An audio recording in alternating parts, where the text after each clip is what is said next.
I think Are we live? I think we're live. Are we live? Wait, let me get my lip edit. gloss on. So I gotta edit, remove. Then we will go on I see live. Are we live? save changes. Yeah, I just had to save the changes because it wouldn't let me.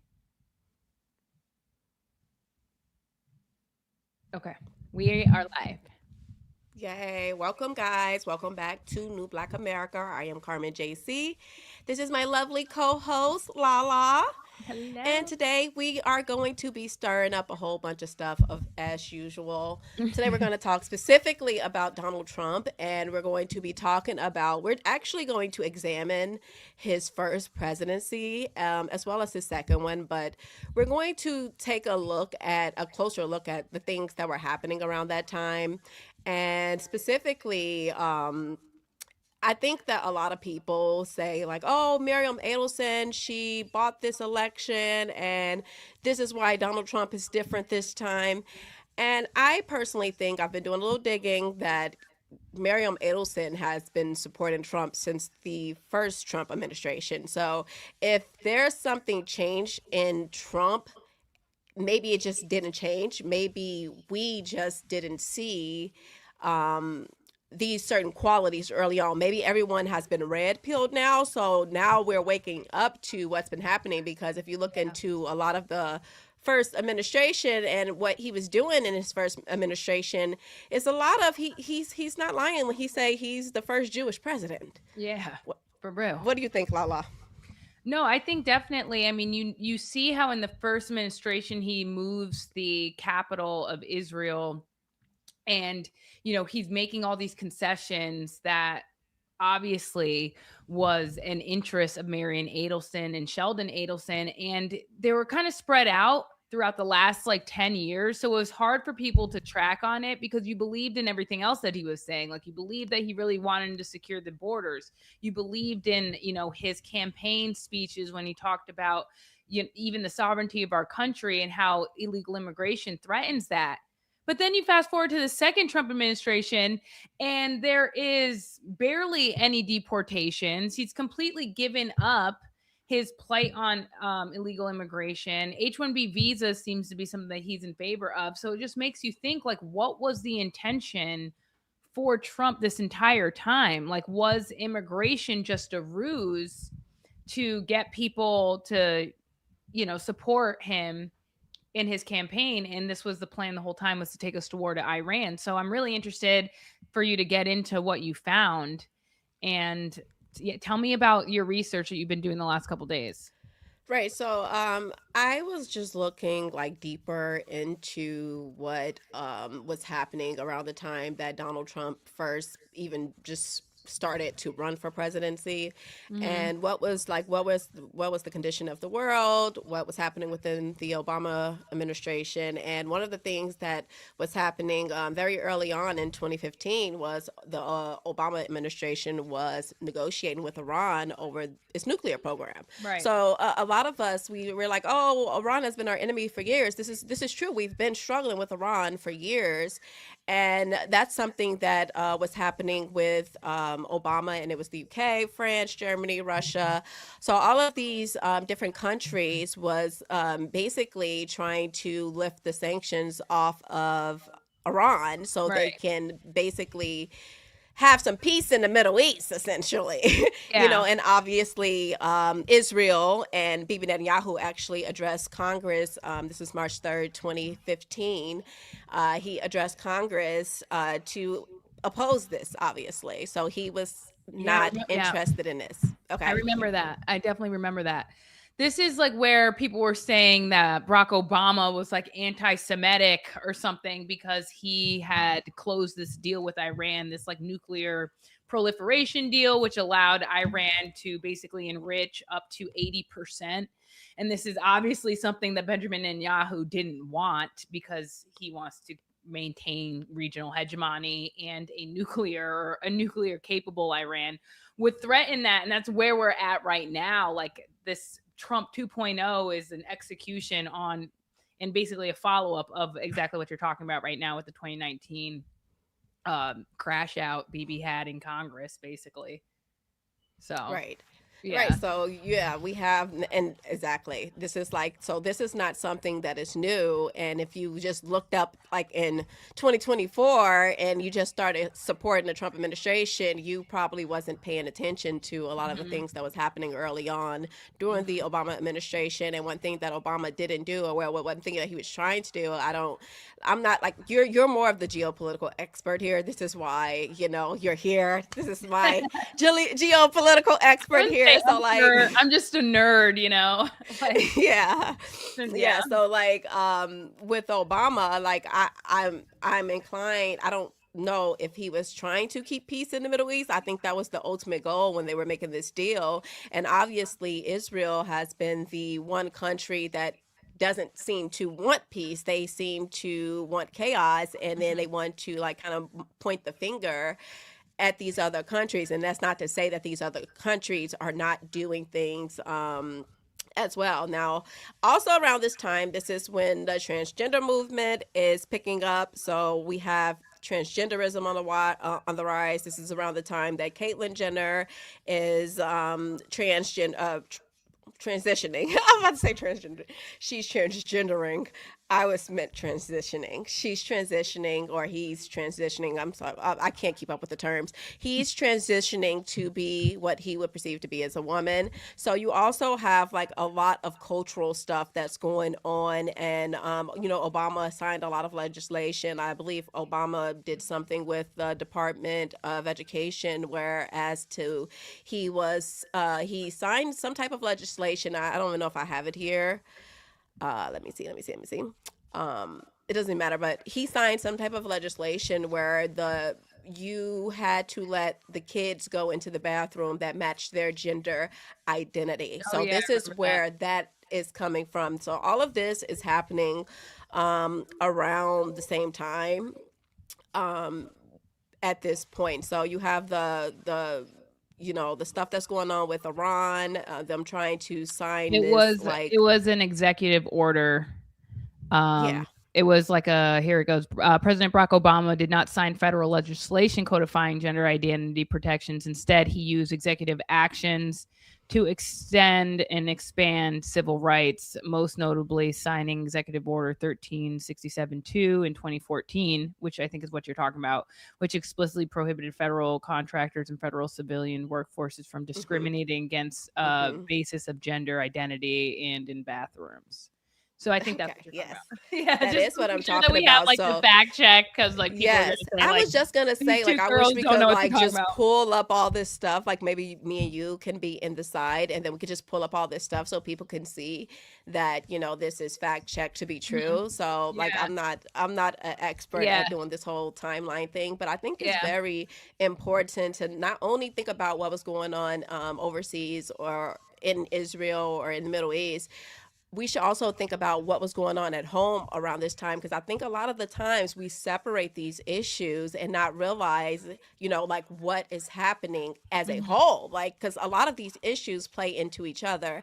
Yeah. And I think a lot of us have this thing where we say, like, it's like doctors. You'll have a doctor that is might be a heart specialist, but one thing is, if something is going on in a different part of your body, it could cause a problem with your heart. So you kind of got to know about the whole body, if that makes Right, sense. right. So you kind of got to know about everything, what's Yeah. going on. And not I mean, only was the that's so true. It's like one thing does affect the other thing, and to use the body as like an example of that, it's so true. It's not like, if you have a stroke, it might be because you have blood clots in your leg, so you got to look at the whole thing. Absolutely. And then you have someone that is an expert in these only certain areas where they just know about this one area. But I think that it should be more about the whole body. Like, Mhm. even when it comes to politics, you need to know about it all. You need to know each of these issues and what is being pushed when it comes to these issues. Because if you educate yourself, they can't enslave you. They can't propagandize you because you know what you're talking about. The writing is on the wall. So yeah, so around that time we had the rise of the transgenderism, and it wasn't like the rise, but this is what like the breakout moment of transgenderism. So we're kind of distracted in America by that because we're probably all like, wait, what the hell? You know, Bruce Jenner, and then they use someone that is ultra famous, ultra this Olympic gold medalist of all things, and they Sure. use this family that, you know, I don't know, is given like these get out vibes, this liberal family where they're dating these black men and these men are whatever. They're That's a like whole nother gamblers. topic. No, I mean, Yeah. yeah, that is a different topic. We should go into the Kardashians and their role kind of like expediting this cultural decay in American society using transgenderism and also trying to like be the handlers for Kanye West and how he was on like a revolutionary trajectory and how that kind of curtailed. So that's a good topic for a different day, but definitely you're totally right to say that Bruce Jenner is almost like this like creation, this plant to like skyrocket and expedite this like this normalization of transgenderism. Exactly. So and not only that, if you just to stick with the Kardashian thing really quickly, you know, it's this promotion of this multiculturalism where they're like promoting all these mixed babies. You have to understand that plays a role in all of this. They're promoting all this. I don't want to sound like I'm like, oh, they're No, race go mixing. ahead. I'm a mixed baby, so this will be good. Like no, I don't want to say it like, oh, they're race mixing, but I think it's that has a lot to do with the breakdown of our culture because people are told that you have to be accepting of all of these other cultures, not like you have to date this culture. Like I can't say that I want to date within my culture. Oh, why don't you like these people? I think that they try to push this multiculturalism onto people so that it breaks down your culture. And I think that the Kardashians play a role in so much more. Even this Kylie Jenner, this soft like before OnlyFans was a thing, and I'm not comparing her to an OnlyFans model because she's nothing. I mean, technically she's not an OnlyFans model, but that innocent type thing that she did, like she had this innocent like about her, and all these kids wanted Kylie? to get plastic surgery. Yeah. Yeah, she got plastic surgery, and she kind of helped push this like self-hate within these younger girls. So everybody wanted to get their lips done. And now we're seeing this whole BBL movement, and we're seeing this whole transgenderism. And if you think about even the BBL movement and the lip fillers and how would that play into transgenderism, well, you need to have real women destroy their bodies and look exaggerated to make men look like women. Okay. Right. So when you think about how men are like, I like these 90s women, it's because a lot of these women back in the 90s, they didn't have all this plastic surgery. And now you can't even tell the difference between men and women Right. because the women have been convinced to get plastic surgery. I'm sorry, I am so off No, topic. I know this, but it all ties in because Trump's like reign over and dominance over American culture and American politics over the last 10 years. This is what was unfolding under his tutelage, right? This was like transgenderism grew. I mean, more so under Biden, we have to say, like the Biden administration was just like a completely dystopian, but it was all a part of this globalist pipeline. I think is the point, is that we wanted to think, and Trump loyalists that have been with him since 2016 wanted to believe that he was outside of the matrix, that he was this renegade that was going to come into the establishment and like shake it up and like break down the cultural norms of the establishment political like fifth column class. But in reality, and what it seems to be unraveling, and I think what you're going to be getting to like more so down the line of this stream, is that Trump may not have been an outsider. Like that might have been part of the whole gimmick and the whole charade and the whole like marketing scheme to get to this like inevitable point, which is the Iran war. It's like, it was this the point the whole time,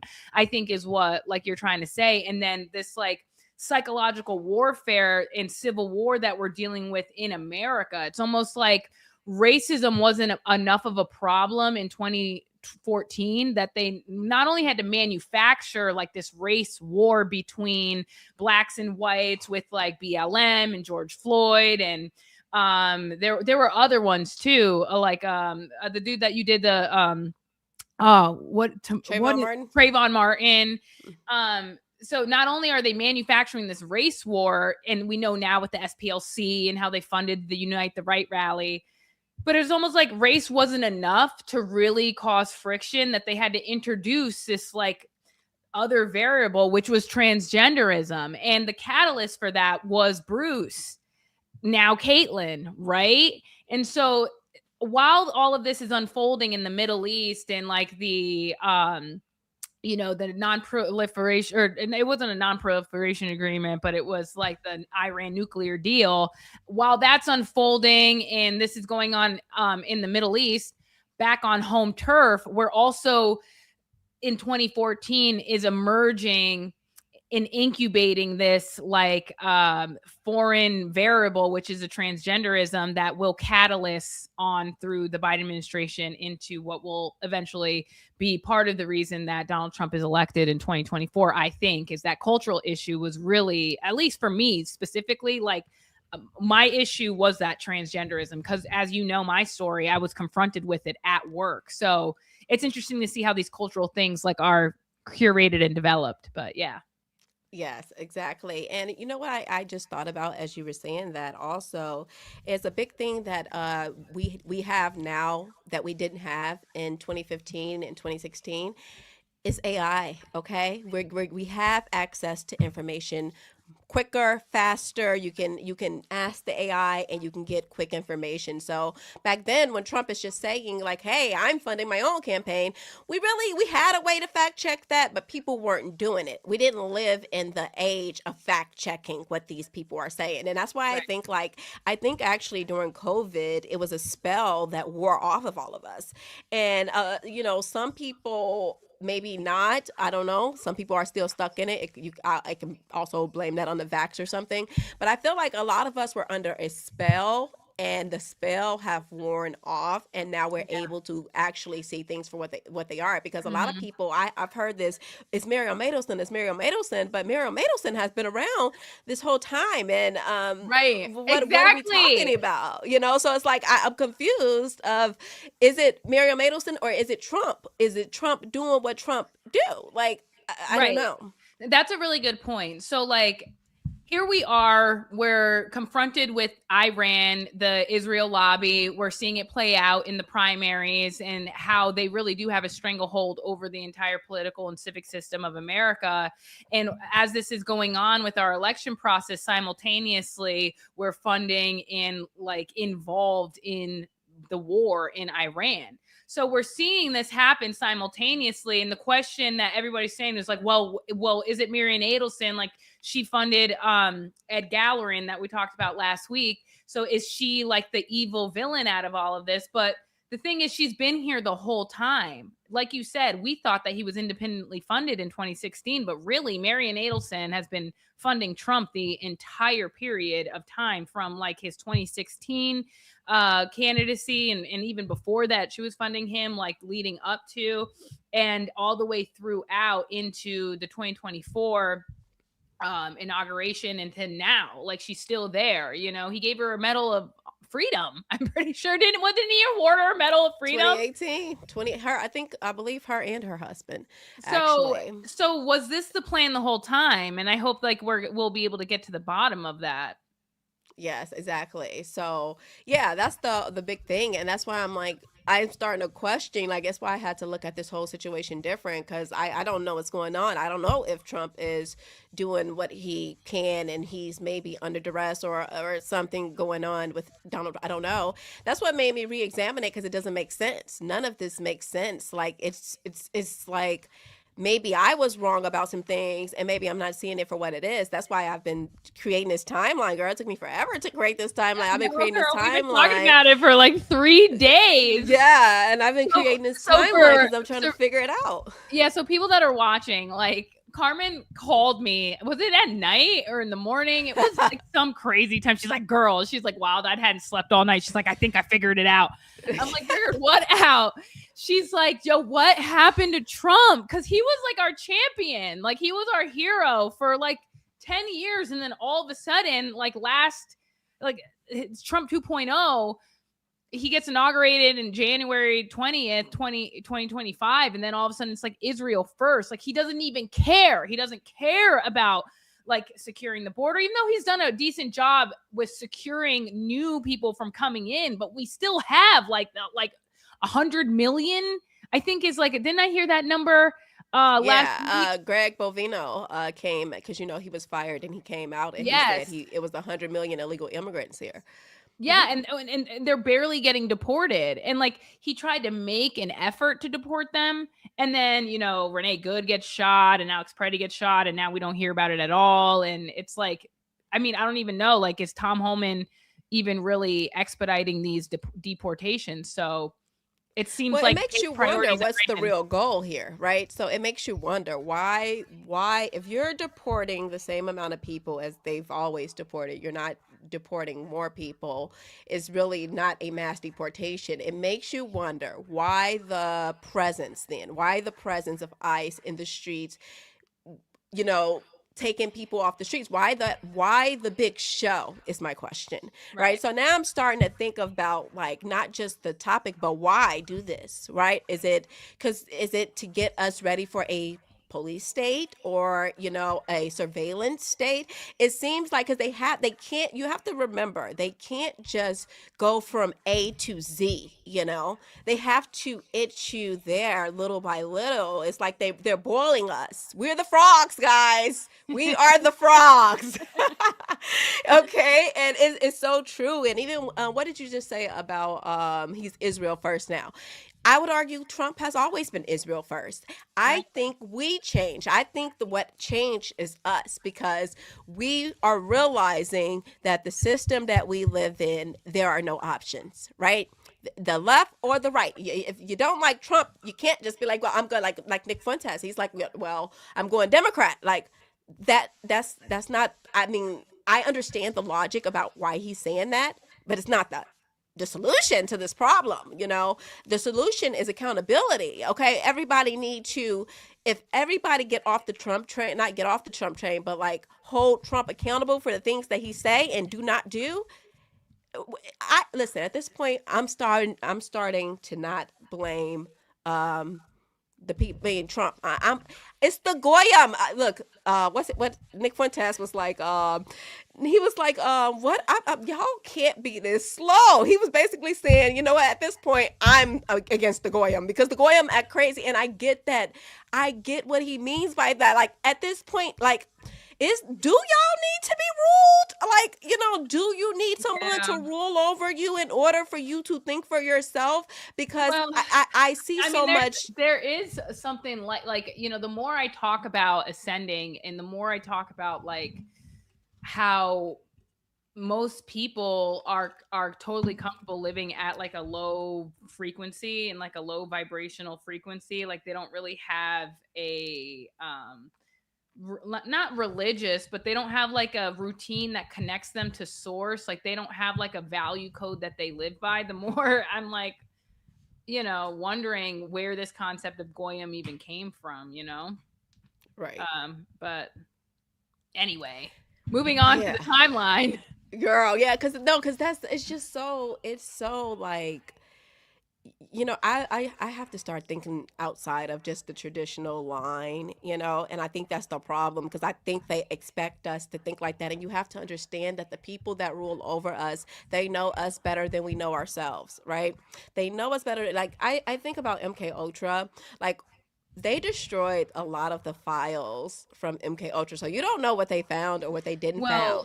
Remember, so Tulsi Gabbard, and I wanted to touch on Tulsi Gabbard because she resigned last week, and she says that it's because of bone cancer. But if you track like the last 18 months of her appointment, like she has been boxed out of like every single briefing. She's not the one delivering the intel briefings to Donald Trump. It's Ratcliffe that's delivering it. Like she's being blocked out. There's a lot of power struggles that were going on within the DNI. She was trying to, stand her ground and get rid of some of these like institutional people that have been there forever. And it just like they have their own power block, they have their own like organized like internal like mutiny militia basically inside of these institutions inside the DNI, and she wasn't able to do that. She wasn't able to break through that kind of old guard, which is what she was appointed to do, or what we thought she was appointed to do. And then I think, earlier this year, maybe it might have been a month ago, I forget the exact date, but Tulsi Gabbard had collected a trove of the MK Ultra files and documents that they said had been destroyed. And those were supposed to be the ones that were destroyed, but they weren't destroyed. And Tulsi Gabbard had possession of them. And the CIA basically broke into her office and took those files back. And this was like a month before she resigned. You know what I'm saying? And then she resigns like what, a week after Massie gets unseated by the Israel lobby. So it makes you think, like, what is actually going on here? Because a lot of what the technology and a lot of the information that in data that was gathered through these MK Ultra a lot of the data and information that was gathered through these MK Ultra experiments are being applied to technologies like our iPhone, like marketing strategies. They're being used against us now. You know what I'm saying? That's exactly what I was going to say. I was going to talk about drugs, and I was going to talk about these opioid crises. And, like, think about the teen takeovers. The teen takeovers really bother me. It really bothered me because my mom told me, she's like, there's going to be a teen takeover. And she told me when and where. And I'm like, who is orchestrating this? Who's orchestrating this? And you have to really think, like, think about the weed shops, okay? Look at the cities that is happening in. The weed shops, these cities have legal marijuana, okay? And then people think like, oh, marijuana is cool because it's marijuana. They made it legal. What are they doing to it? Okay. And I think that when you think about MK Ultra, it was all about like paranoia and you being in a traumatic state and overstimulation and all this stuff that went into getting you to be able to do things. And then when I think about like them using words like fascist over again, Nazi, these are like trigger words, right? So when people hear these words, it kind of like, MAGA, I don't know. too. MAGA was one of those trigger words. Yeah. So Trump is a trigger word too. So this is the crazy part about like this. When we talk about like legacy media and Mockingbird media, and like you saw this happening in COVID where they were just like sent, the script and then all these talking heads are reciting the same point. It's like, this is part of this like psychological warfare that we're dealing with. And then these trigger words, right? Fascist is a trigger word, like we just said. Trump, MAGA was a trigger word. Like, how are they programming the American people to even respond this way when you have an entire, like half of the country got triggered by a red hat for like the last 10 years? Like, people are getting physically assaulted on planes. People are getting like pushed out of jobs for even supporting or being seen with a red hat. Like, marriages, relationships, family members like are being broken because of your political affiliations. Like, how was this able to happen on such a mass scale with the American people? You know what I mean? If it wasn't some type of MK Ultra psychological operation, I think Tulsi Gabbard was getting to the bottom of it.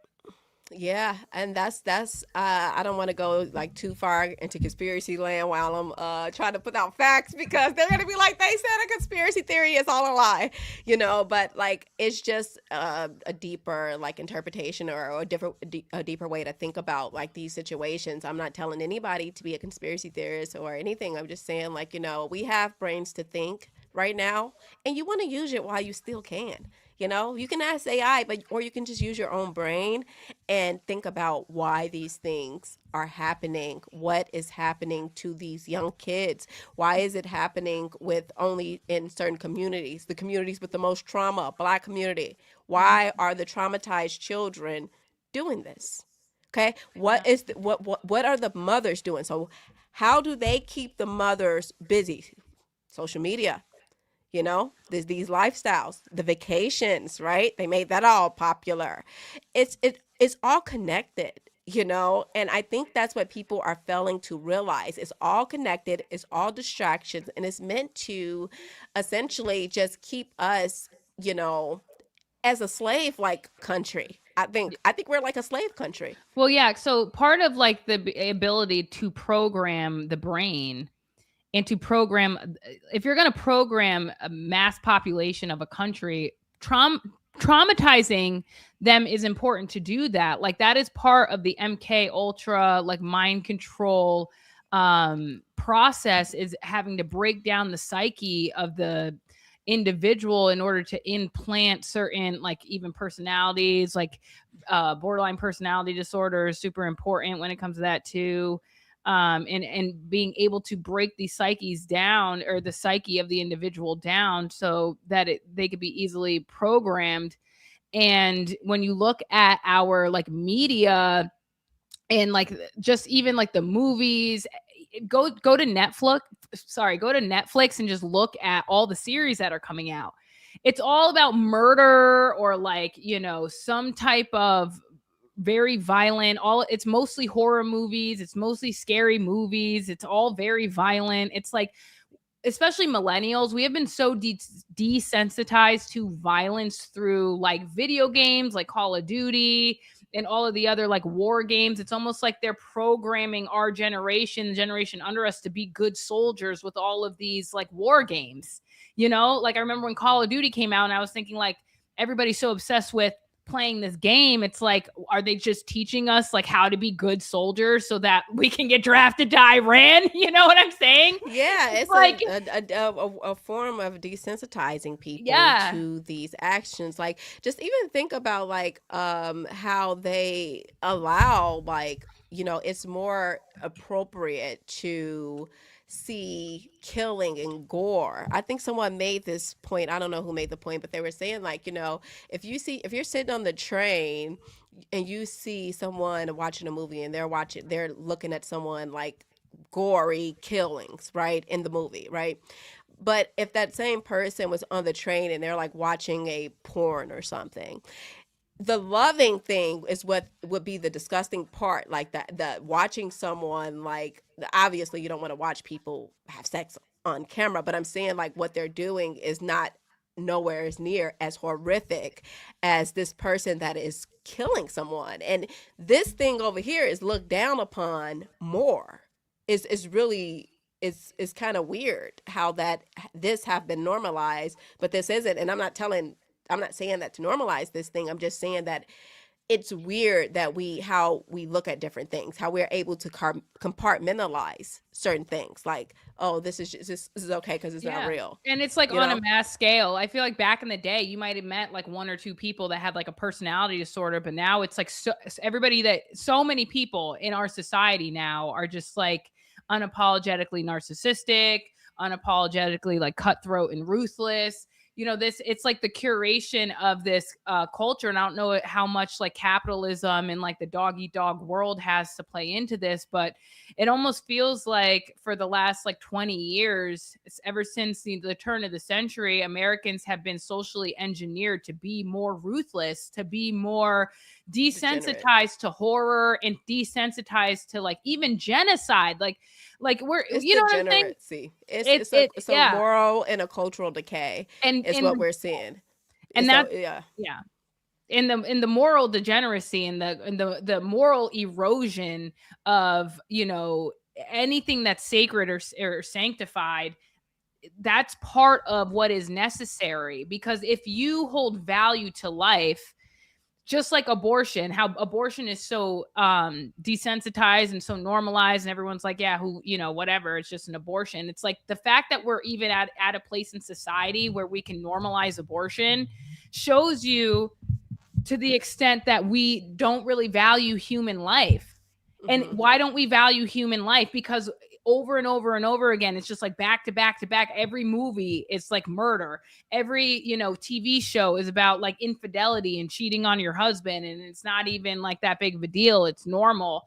Everything that's in American culture is just plays into this erosion of the moral fabric of society. And it also like makes it not cool. It's like, oh, you have values. Oh, you're a conservative. It's like, wow, you must be a loser. It's like, no, we just like value human life and appreciate tradition and think that like there is value to a society that has a moral framework, but that is like part of what is necessary to erode that in order for people to be comfortable with things like genocide and to be comfortable with things like a full out war and destroying a civilization, like Trump said on Easter morning, you know.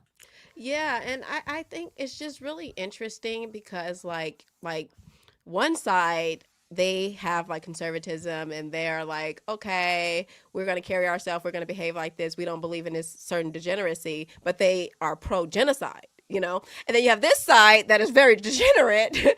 They're very degenerate over here, but they are not pro genocide. So you see the lose lose on both sides when you just look at what people are standing for, and it masks itself and it dresses itself up as if it's something better. But really, you don't have any like solid solutions, solid options, because they got us in this like false dichotomy of this like two-party system. And it's just, it doesn't work. You know, one thing I learned about coming from being like more on the left, then going to the right, and then realizing like they both just suck and that our politicians do not work for us. Once you realize that, I don't know if that's like a black pill or what, but it's just like I Yeah. have to hold people accountable for the things that they say. Okay, you can't say no new wars and then start a new war because I'm gonna, even if it's not if it's like, okay, he started a new war, I'm just gonna, take some points off, But when you constantly do things that is the opposite of what you said, I think you should be called out on that. Epstein, who? Like, excuse me, Epstein, who? And but So the thing is, it's like people that should be holding him accountable, they do the same thing too. And it's almost like this situation where you never want to meet your heroes, you never want to meet your role models because you find out they're not who they say they were. And you think that, you meet somebody that is like America first and has all the right ideas and is going to be like some type of like leader or soldier for the movement. And then turns out they're just as degenerate and they will sell out. It's just maybe not for this, but they'll sell out for that, or they're completely controlled by their hedonism. It really is just like it's so hard to meet somebody that is who they say that they are. And it's more like this like broken heart situation where you realize that Trump is no different than most of these other people. Like he was just a gimmick, maybe. He wanted to believe what he was saying, but he realized, at the end of the day, he's going to put himself first. I think what's so funny, Jesus, my computer's gonna die. I'm gonna have to get my charger.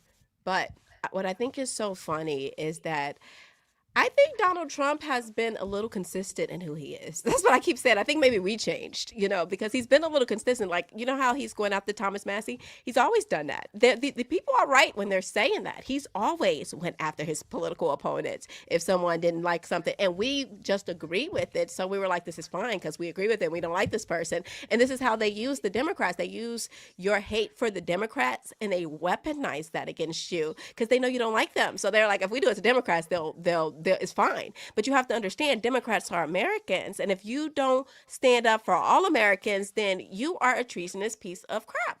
I'm sorry.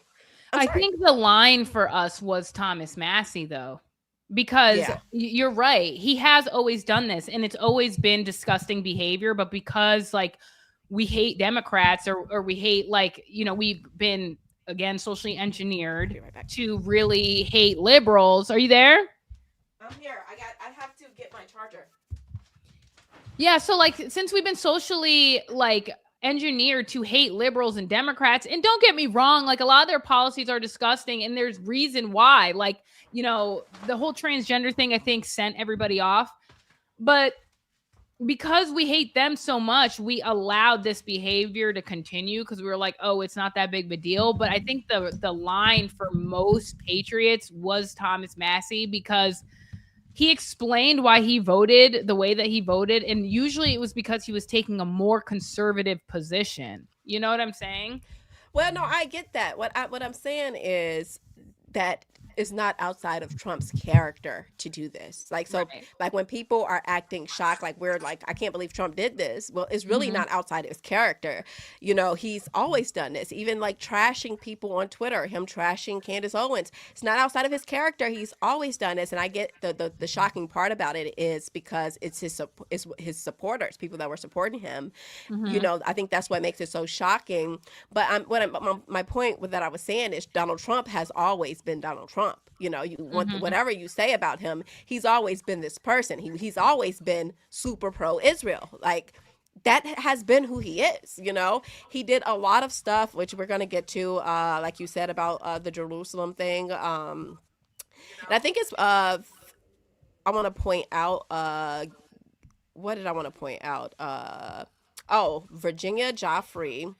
I think that's how you say her name.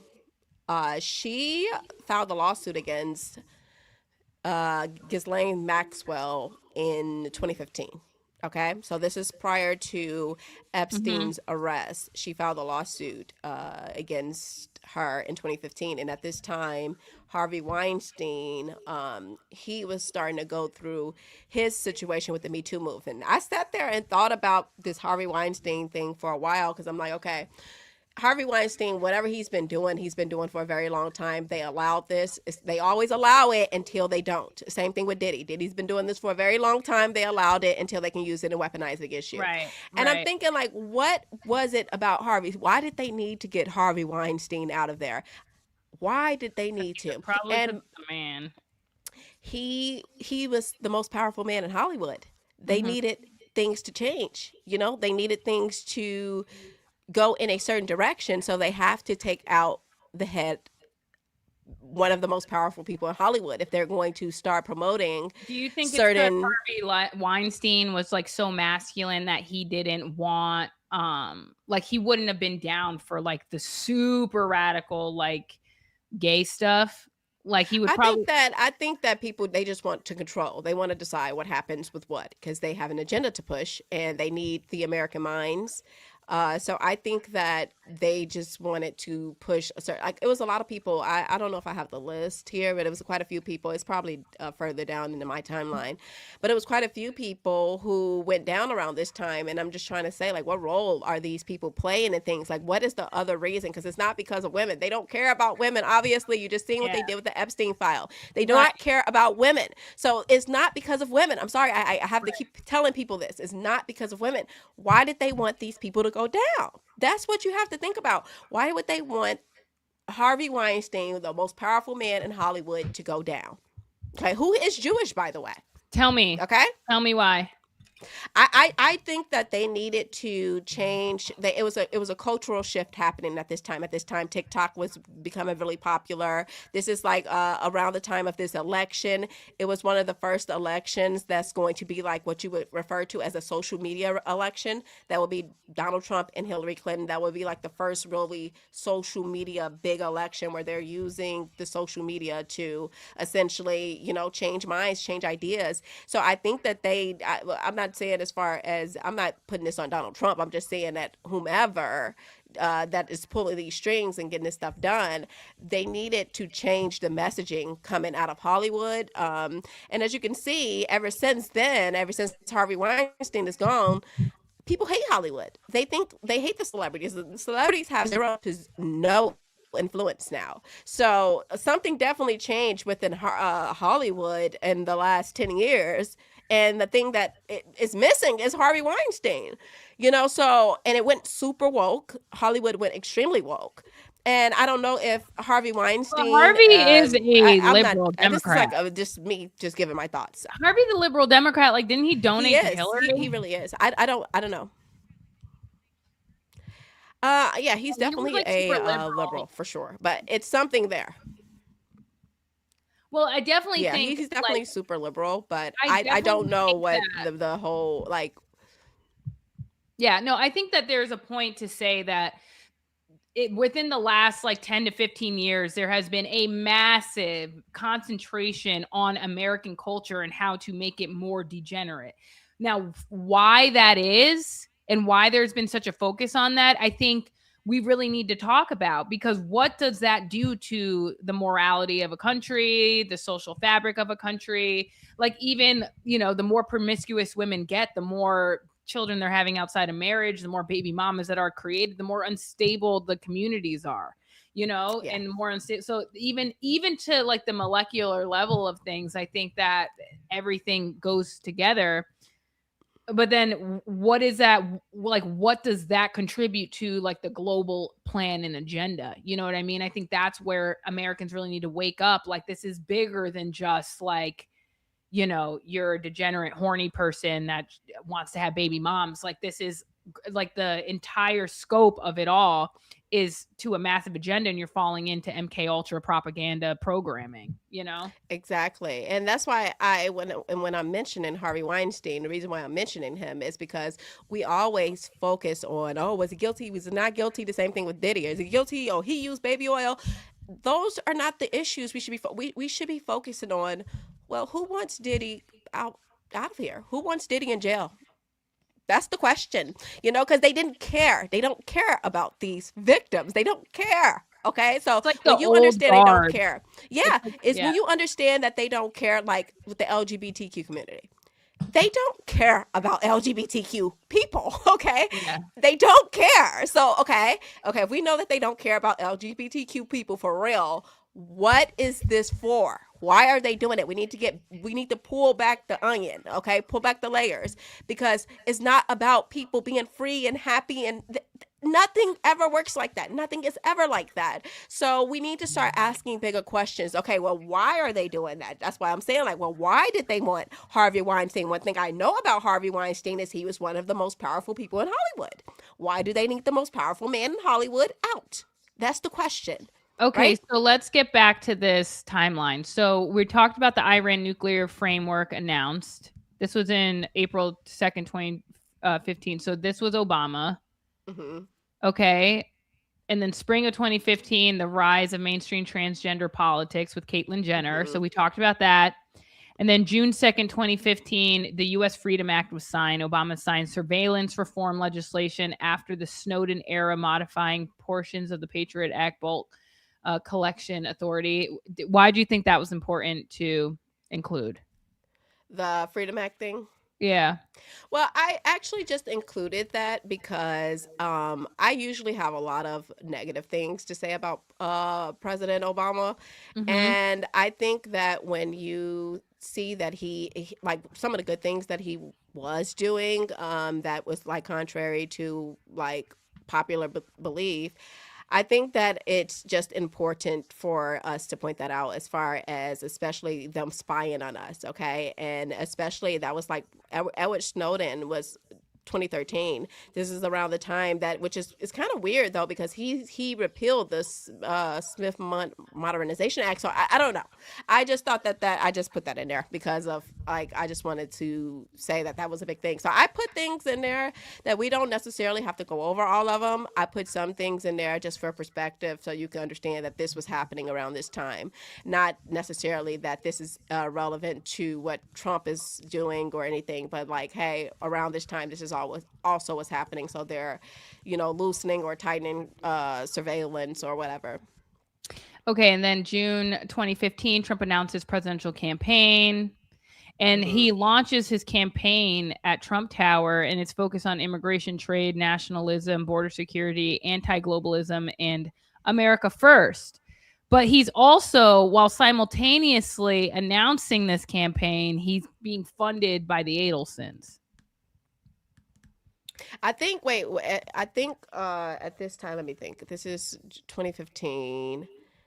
I think when he announced the campaign, they didn't. They were behind Marco Rubio at that time. I think that what happened was as soon as he won the primary, because nobody thought he would win.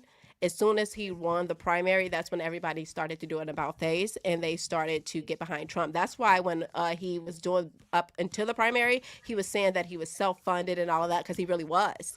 But then, well, he had mostly funded himself. Miriam Adelson and Sheldon Adelson gave him 10.2 million apiece that first year, that for that first campaign.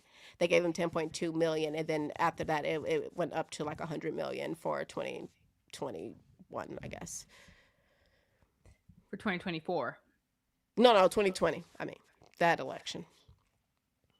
So for when he went up against Biden, because they were behind him for that too.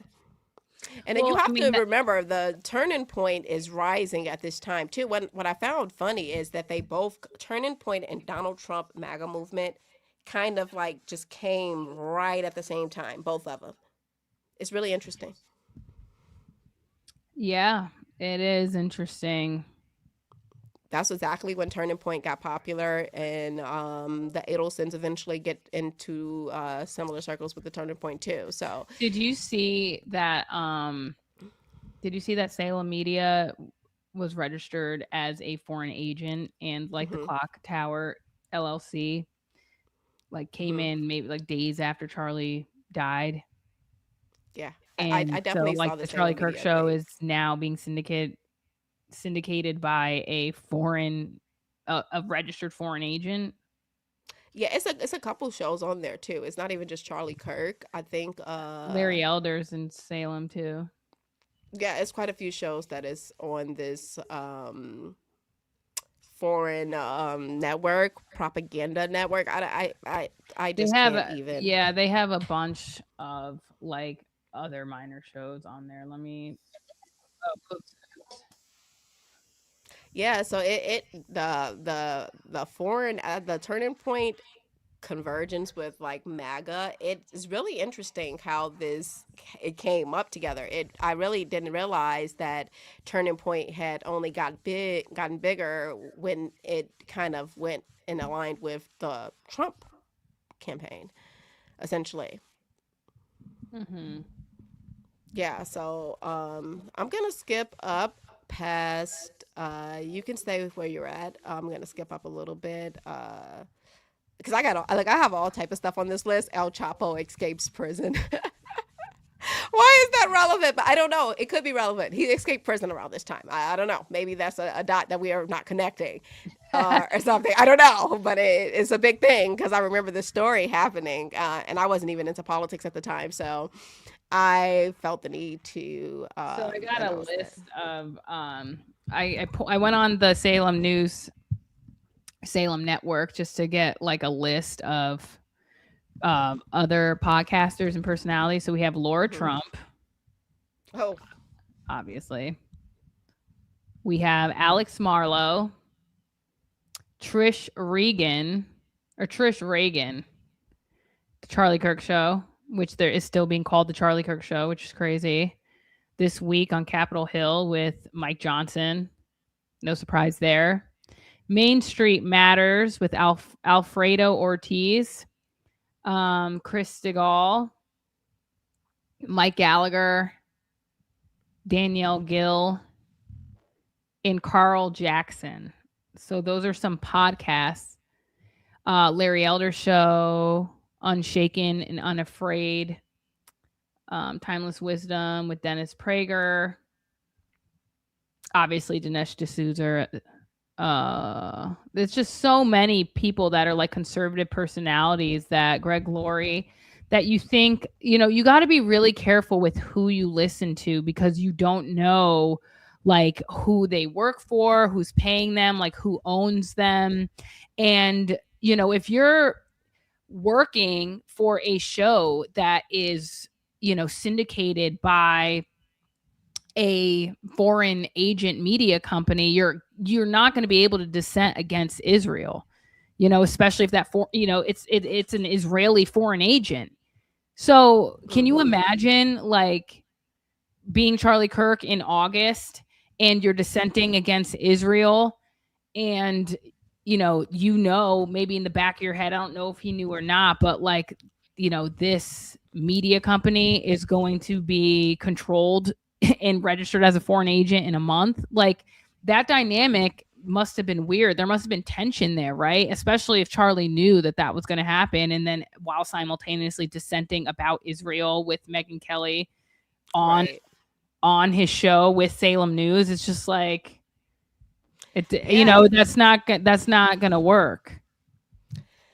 Yeah, I think a lot of people don't want to like look at certain things as what it is, and we're trying to look at things as what we want them to be. So, like, I don't know if Charlie Kirk was complicit in this or if it's something that they did post him being assassinated, which would be weird, if that's the case. But I think that the bigger thing that people need to recognize here is these figures that we have, these figureheads that we have, you cannot put your all into following these people. We have to like it's like follow the money, follow the evidence. If you see that people are registered as foreign agents, maybe don't listen to them. Maybe don't listen to people. And I get that it's Charlie Kirk, but like Charlie Kirk is dead. It's no Charlie Kirk show. It doesn't exist.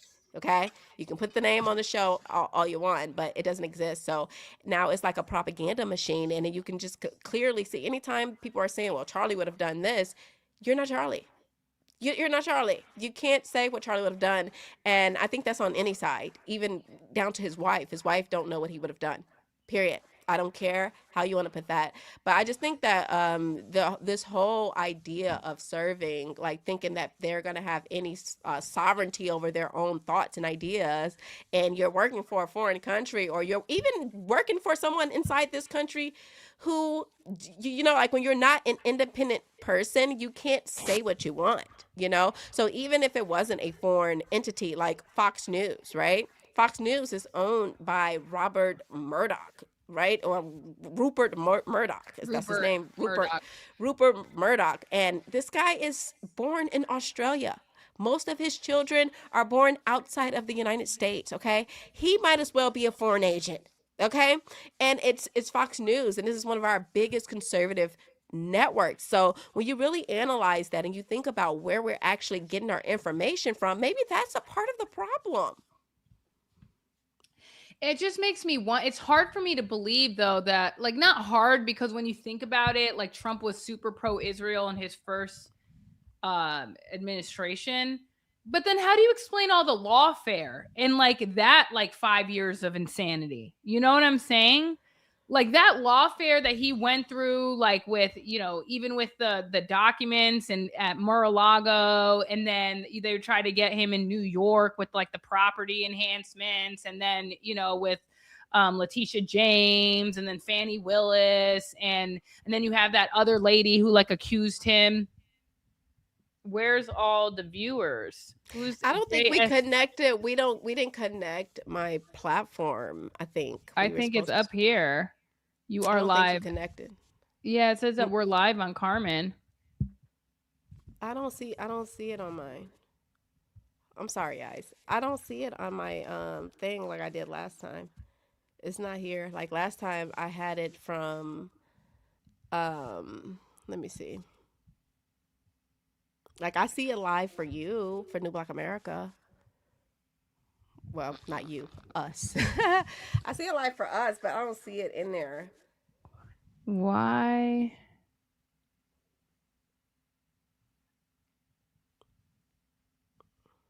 YouTube. Wait. Sorry, guys. We're Hold trying on, guys. to, We're yeah, trying. we're Yeah. having some technical difficulties. I'm trying to. I just put the link on on my post because I linked Can it, but you can you send me your RTMP server URL again? oh God, look, I said, oh God, oh Jesus. Hold on. Let's see if JSF guy, like, let's see. YouTube Studio. Where's the YouTube? well, I don't. It says it like right here that you're connected, so I don't know why. What is it called again? The R. Hold on.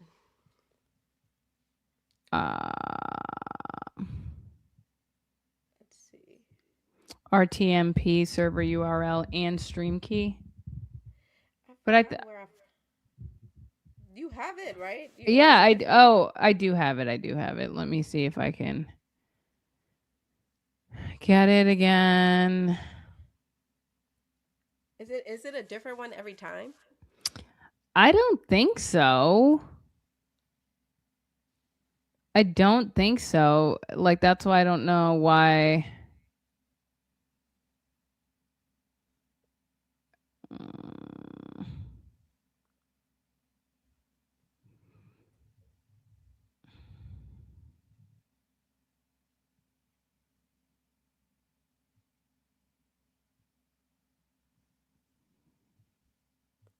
Okay, let's see. Oh, I got it. Here we go. I got it. Let me see if this will work now. We could do a quick recap because we're still in 2015, girl. We haven't even gotten to Oh, yeah. 26. We haven't even gotten to 2016. Okay, why don't you just take us through it though, so that we're not Okay. okay. So, okay, guys. Let's see. Well, I mean, these people that's on here have already heard it. We need the new people. But I can definitely take y'all through this small timeline. Okay, so we're starting in January of 2015. What was going on at this time? The Obama administration was negotiating with Iran over its nuclear program. They were trying to basically talk about like uranium enrichment, the sanctions that were on Iran and Israel security concerns, essentially. Obviously, Benjamin Netanyahu, he was not happy about this. He did not want this deal to go through. He addressed Congress in March of 2015 about this. Um, Essentially, it still ends up going through. Now, we talked about how this culturally at this time we had this rise of this transgenderism, where you had this staple man of this Kardashian family who essentially is used as a like a Trojan horse, essentially, I think, in the transgender movement to basically prop up this like degenerate, like demoralization of these American children, and make this like a like well basically essentially like normalize this behavior and this idea of little boys and girls, well mostly the little boys. It's not really an attack on girls, it's usually to attack the men, are weak and docile is what they want. So you have these foreign conflicts happening at this time. You have this transgenderism rising. This is around the time that TikTok is becoming popular as well. Well, TikTok is a I think TikTok comes at like 2016, so it's a little bit like a year after this, but it's around the same time. Trump announces his campaign a couple days after his birthday, and he is focused on immigration, trade, nationalism, border security, anti-globalism, and America First. So, yeah, that's what was happening around that time. Also, culturally, you had the Charleston church shooting that was with Dylan Roof, and one thing too, what you're going to notice throughout this timeline also is there's going to be a major rise in school shootings and well, should I just say mass shootings? It's going to be a major rise in that too post 2016. Um, yeah. Let's So I see. think you might have to go onto your YouTube and accept maybe because it's Uh, the because I don't know, what does do you, it's gonna is it gonna go like straight to live or do you have to go in and like I'm not sure actually. Let's see. Did you do it? mm-hmm Because twice? if But I let's don't see, think hold it's on. live. I just checked. Oh, you said it's not. I don't know, girl. You know that I am no good at technology. Okay, I it's have no fine. idea. Well, Hold on. next time we'll figure it out. We'll just keep Yeah, it. Yeah. We're already at an hour anyway, so yeah, okay, so let's girl. just get through it. How are we at an hour and we're not out of 2015, girl? Girl, it's a lot. It's a lot. Okay, so keep going down This your timeline. girl, we Maybe on you'll make page a three. video. Yeah. It's a We're lot. at page 3. It is so much. Okay, so now Trump announces his presidency, and at the same time, we have the Supreme Court legalizing same-sex marriage. So we have these two things. We have the rise of transgenderism, the LGBT. They have a lot going on because obviously we know that Obama did a lot for the LGBT. They had the Obama made it so that you could not, well, kids had to use the bathroom that was aligned with their gender identity. They had the right to do that. So that was all happening around this time. Um, and then they announced the Iran nuclear deal, which was in July 2014. The first presidential, or the first Republican debate happened in 2015, and Megyn Kelly was the person who was moderating that debate, I believe. Yeah, Megyn Kelly was moderating this debate for Donald Trump. Who was he debating August 6th? Who, was this 2015? Who was he debating? I don't have who he was debating here. When the 2016 primary? Or he Yeah. was debating Hillary, or are you talking about his Or was this just the whole debate with Hillary primaries? Maybe this Clinton? is just the primaries. This is Wh- probably just the primaries. August 6, 2015. Is it the primaries? Mm-hmm. No, that's not the primary. He was debating Hillary Clinton. Okay. So that was happening. Is that when he said you be in jail? Mm-hmm. Okay. Okay. So let's see. I told you Yeah, he was September debating Hillary. September 21st, 2015, Virginia Joffrey, she filed a lawsuit against Ghislaine Maxwell. And then the Harvey Weinstein stuff was starting to get more buzz and what was going on with Harvey Weinstein. I don't think he was officially going to jail at this time. I think that this is the rise of the Me Too movement. So you have the Me Too movement rising, you have transgenderism rising, you have Donald Trump, he's rising. That is something that is actually very fairly new. And then you have this clash. Well, actually, they were like doing like this peacetime deals with the war, and you have like the same sex marriage stuff going on. So you have all these different issues that's rising at the same time. The rise of social media. So at this point, we're rising as far as YouTube and Facebook, and everything is much more popular around this time. This is like probably the peak of when social media like really got really popular. Mm-hmm. So you have all these things happening, especially it's like we're having a lot of things that are unprecedented, at this time, just like the transgenderism, the gay marriage, even with Donald Trump being so abrasive and him winning primaries and all this stuff is happening. And you have, let's see where we're at. That Weinstein thing. You have the San Bernardino. Okay, and so the San Bernardino attack. I included the San Bernardino attack in there. I don't know if you remember that, but the guy. It was an ISIS inspired attack, and I always like to keep track of these like ISIS attacks and stuff because it's directly like I don't want to say it's directly tied to Israel, but like it's probably because of something Israel did.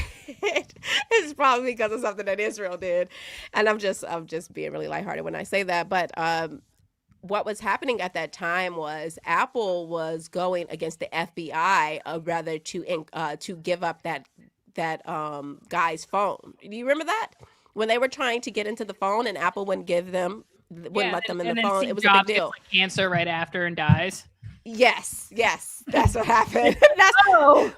And then now iPhone is like listening to you while you sleep, and it's like can read your mind and send you like ads from things that you think about because they have technology that can actually read your mind. But like, yes, Steve Jobs was like definitely against all of that, and that was like a pivotal case because it's like, okay, he's refusing to give up our personal data and our personal information, allowed the government to spy on us, and then he dies, and then Apple like changes immediately after it. That's why it's like, okay, it's like kind of the same thing that we're seeing now with like this conservative think tank whose founder dies, And then now they're like completely pro-war, anti-Thomas Massey. It's like, okay, Yeah, exactly. distributed by a foreign agent. Yes. It's like, oh, that's not weird. It's definitely weird, Right. Yeah. Okay, yeah. So exactly. So yeah. So now where we at? Oh, okay, so yeah, now we have them basically fighting for our rights at this point. So this is like a constitutional issue essentially, because should these company give up our privacy? Like and it was so crazy because the guy killed 14 people, and it's like it's always something super extreme, so they can be like, you should give up your rights because 14 people died, like 9/11, right? Like, remember right after Charlie died, Pam Bondi's like, oh, we should pass hate speech laws. Yeah, like, exactly. Using this crazy cataclysmic event to push forward these like totalitarian, tyrannical, legislation, and you're using, it's like, so what was the point of this event anyway? Or are you just like after the fact, like trying to capitalize off of this tragedy, or was this the plan the whole time? You know what I'm saying? Exactly. And you would never know. Okay, you would never know. It's very ambiguous because you don't know. You would never know. Okay, and you can only keep that into your thoughts as to what was happening. And you have to also think, like I said, this is around the time of the rise of social media, so they needed to be able to get into everyone's phone. Think about what the guy's name, Petrov or Dural Petrov, who was the Telegram guy that they arrested because he wouldn't give them a back door into his app. The app, he wouldn't give him a back door. And then you have to think, so that's like, if you don't do what we say, we're going to arrest you, or you're going to get killed, or you're going to play ball. So yeah, you're going to play ball, or we're going to arrest you. I think he was arrested in France even. Yeah. So exactly. Yeah. So now you have all the, and I don't think, like, when you really Ed start Snowden, thinking about it, like, think about that in the retrospect, like, Snowden, I think, was like the people. What'd you say? No, because I'm saying, like, really think about that, like, because, like, we don't go back and examine these things and what was happening. This is why I put this timeline together, so we can see all the things that was happening all at once. So when you really think about 14 people being killed, but the whole conversation turned political, and it turned into them trying to get access to a citizen's information that they didn't have the right to have access to. Right? So think about how, like, what happened there, how they transformed that, and where we are now. Because now, like I said, if you think about the guy from Telegram, now they are targeting people, even with the WikiLeaks, right? They were targeting people who were doing or basically standing up for basic rights of Americans.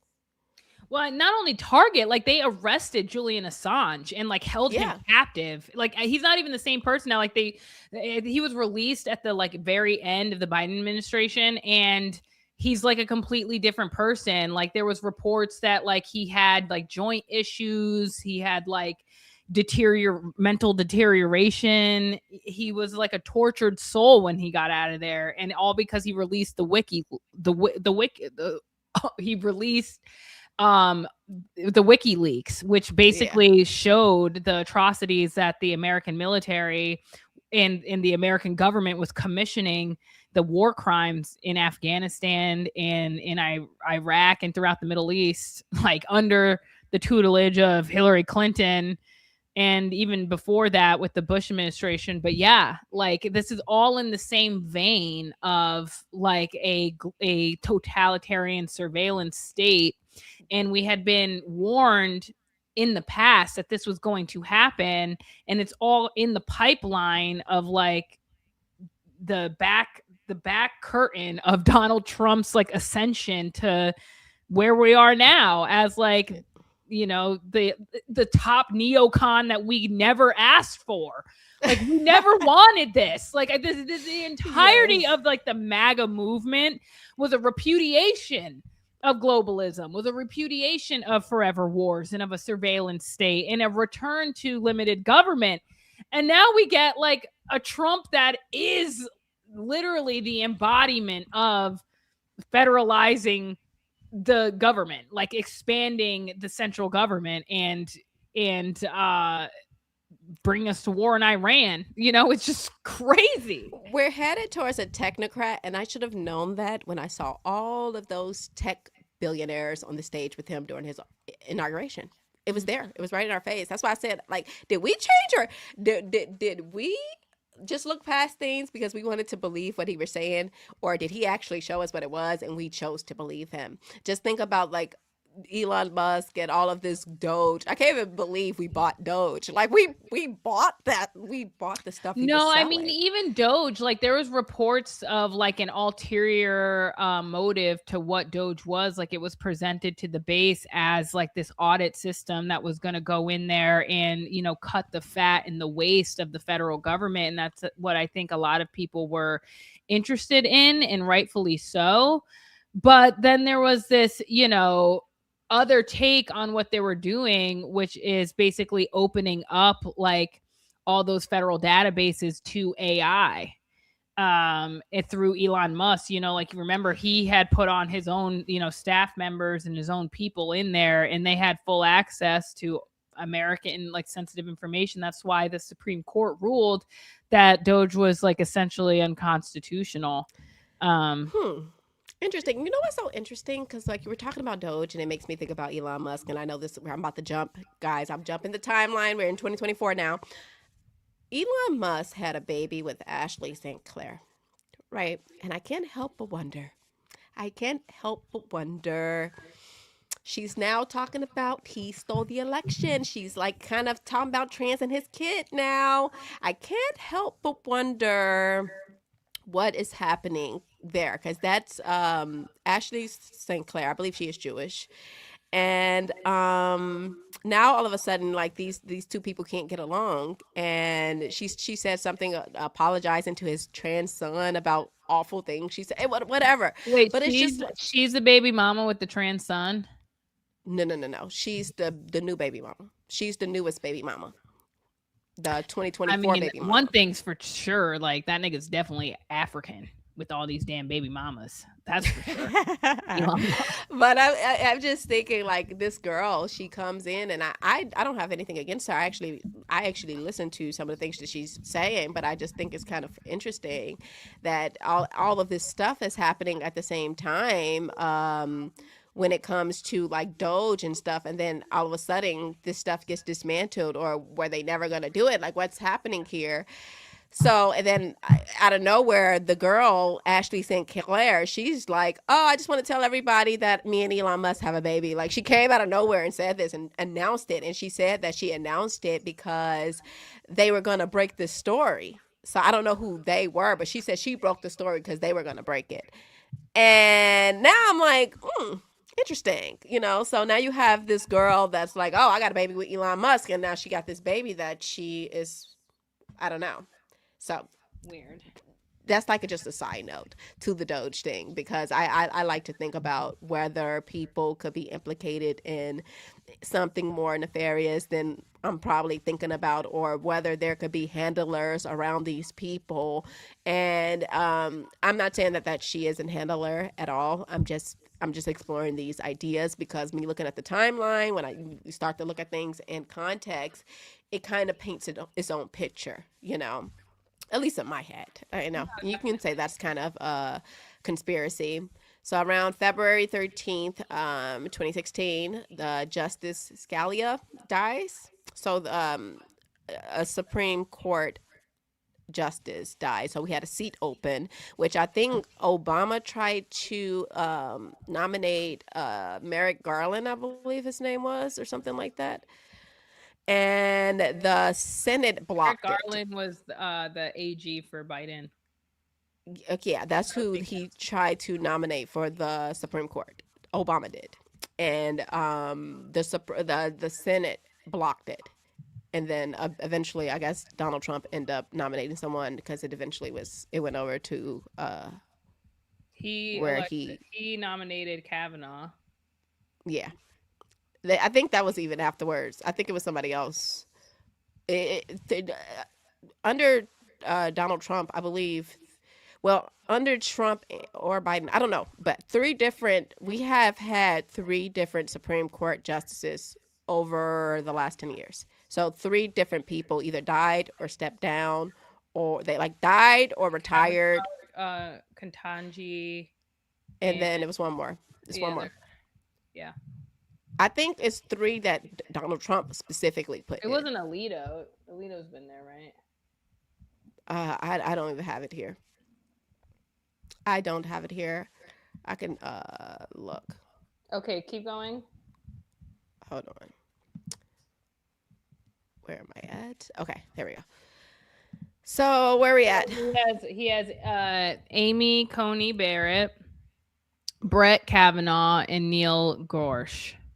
Those are the three that he put in. So he got three in, and they got one. So four over the last, which is kind of crazy if you think about that. Think about that. 4 over the last 10 years. I don't know these people. Yeah, 4. Yeah, I don't know these people's ages, but that's kind of crazy because they're, I don't know. And then one of them stepped down. Listen, I just am putting these facts out there. I'm not saying that something happened here. I'm just saying that it was 4 in the last 3 years. Justices. His first term. 3 his first term, and then Biden got 1, right? Biden got Ketanji. Yeah.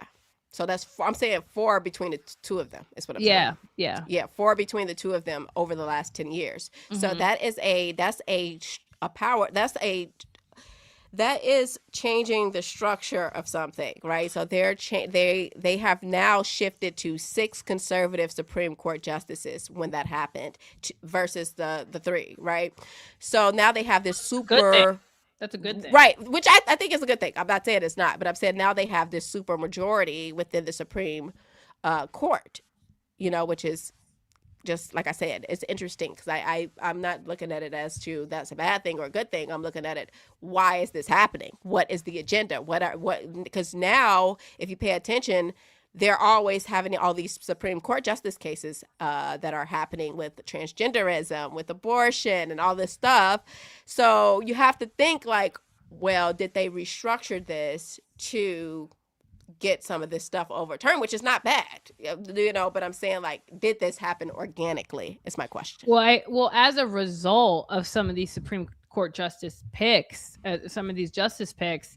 we overturned Roe v. Wade. And remember, that was a major win because now it brought the decisions back down to the states and it made it more localized, which is a good thing. So I agree. But no, I'm saying, I'm not saying that it wasn't a good thing. I'm just saying that we should note that this shift happened. A shift happened within our Supreme Court. We need to take note of that because they always do things. They'll do stuff that you like, but then what happens when they're like, we want to change this for the Constitution, and Trump's really powerful. They got the Supreme Court and they just change it, you know? And I'm not saying the Constitution literally, because I know you need like all the states to come on board with that to change the Constitution. But I'm just, you know what I'm saying? Like if they want to, amend something or whatever, I'm just saying, we should just keep note that, they have this happened. Not to say that it's bad. I'm saying it happened. I'm not saying it's bad. I'm saying it happened. Right. Okay. So, let's see. Trump, Obama nominates Merrick Garland. The Panama Papers. Have you ever heard of the Panama Papers? I had no idea about what this Panama Papers were. But that was happening April 2016. I just threw that in there.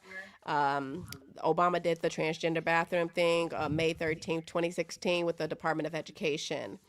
Whereas the kids can go into the bathroom that is their gender identity, as you will. May, this is when Sheldon and Miriam Adelson starts to support Trump. So this is about May 2016, and I think this is right around the time that he won the primary or something. And obviously the Adelsons are very pro-Israel. They oppose Iran, and it says that they had Supreme Court concerns. Interesting. So that's so funny. Of course they did. That is so funny because I didn't even think about that. Like I'm just going down, and then we just talked about it. I just noted that there, and then it says they have Supreme Court concerns. Like imagine that. Like I didn't. I did this, but I listen. That's really funny to me. That's Yeah. God. That was just like Yeah. instant. That's like, Okay. okay. So that's why we got to really keep a close eye, because also the BDS stuff happened under Trump too. Yep, we're You know getting what I'm to it. saying? We're definitely getting to it. Post nightclub happened. This is still under Obama. We're still under Obama right now, actually. All of this that we're saying right now is under Obama, but this is why Trump is rising. So this is when Trump is running for president. Mhm. Stuff that's happening as he's running. Mhm. And the post nightclub happened. So the post nightclub was another ISIS thing. So we had two ISIS style shootings. One where the guy killed 14 people, and post nightclub they killed 49 people. 49 Yeah. people. And I think at the Wow. time that was one of the deadliest mass shootings in history. Wow. Okay, 49 people. So you have two mass shootings, both tied to ISIS, both during the time that they're doing this Iran sanctions, where they're sanctioning Iran and allowing them to basically enrich uranium, I guess. They're just gonna like kind of what was they like kind of monitor what they're doing and give them like what do you call it? Like where they're like everyone have to like say what they have and stuff. I can't hear you. Is it me? Is you on mute? Are you on mute? Are you talking about the non-proliferation treaty I don't that I Israel don't never signed? Yeah. Right. The NPT. Okay. Yeah. Okay, yeah. That's The so NPT. but I think it's really interesting that at the time that they're trying to remove these sanctions, we're having these mass shootings. See, that's what I'm saying. If you really look at like now, if you look in a retrospect of what's happening around this time, they are trying to make a deal with Iran. And what happens? We have these ISIS shootings that is happening within the United States at Well, this yeah, very obviously, moment. because I mean, when I don't want to get too black pilled here, but when you look into, actually, this is a really good book about it, Director S and Ghost Wars, and it talks about the intelligence agencies and how they went in to the Middle East, and like a lot of these like insurgent groups are actually really controlled opposition, and they were like a creation of the intelligence agencies. And it's kind of like, you know, you need a bad guy to fight in order to have a continued war, because if there's no Yeah. enemy, then there's no, you know, predicate to invasion. We're seeing that now in like Lebanon with Hezbollah. It's like, well, Hezbollah's there, so we're just going to blow up and level the entire city. And, Right. you Yeah. know, we're just going to murder all these children and all these Yeah. women and just like bomb entire civilizations because Hezbollah's there. We don't really have to Right. specify where, but that's kind of like the playbook. Same thing with Hamas. Like when you even go into the creation of Hamas and like who's funding Hamas, you know, it's really interesting to track that money trail back to Benjamin Netanyahu and the Likudniks. So, you know, when we're talking about like ISIS shooting in California, it's like, oh, during the same time that we're trying to like negotiate a deal with Iran, it's like, well, isn't that convenient? Right on time. And so even now we're seeing it too.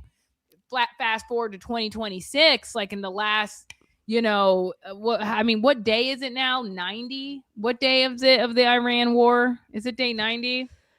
I have no idea, but I just want to add in there with the ISIS thing. If that was like a false flag thing, they were like, we're gonna do a 2-for-1. We're gonna hit the gays, and we're gonna say it was ISIS. It's like a 2-for-1. Like we're gonna say gays are under attack Don't even because get it was a gay nightclub that this happened at. So they had why would it doesn't even make sense. You want to know what else? It's like on, and I mean, this might be a strike, but like on 10/7, the attack was on like a far left, like liberal rave where everybody was probably like on drugs and just like partying and drinking. And like, there were like hippies, you know, like dread-headed Right. hippies that were just like, you know, complete opposite to the far right in Israel. So it's just, I mean, don't even get me started. Like, I'm so black pilled on this. And I mean, I got to be careful what I even say on here. But yeah, no, there's definitely a correlation between like, you know, like what is actually going on here, especially even when we saw these school shootings leading up to Charlie Kirk. Like, there was a shooting the same day Charlie died, and then I think like a week before that there was another transgender shooting, and it was like continuing on this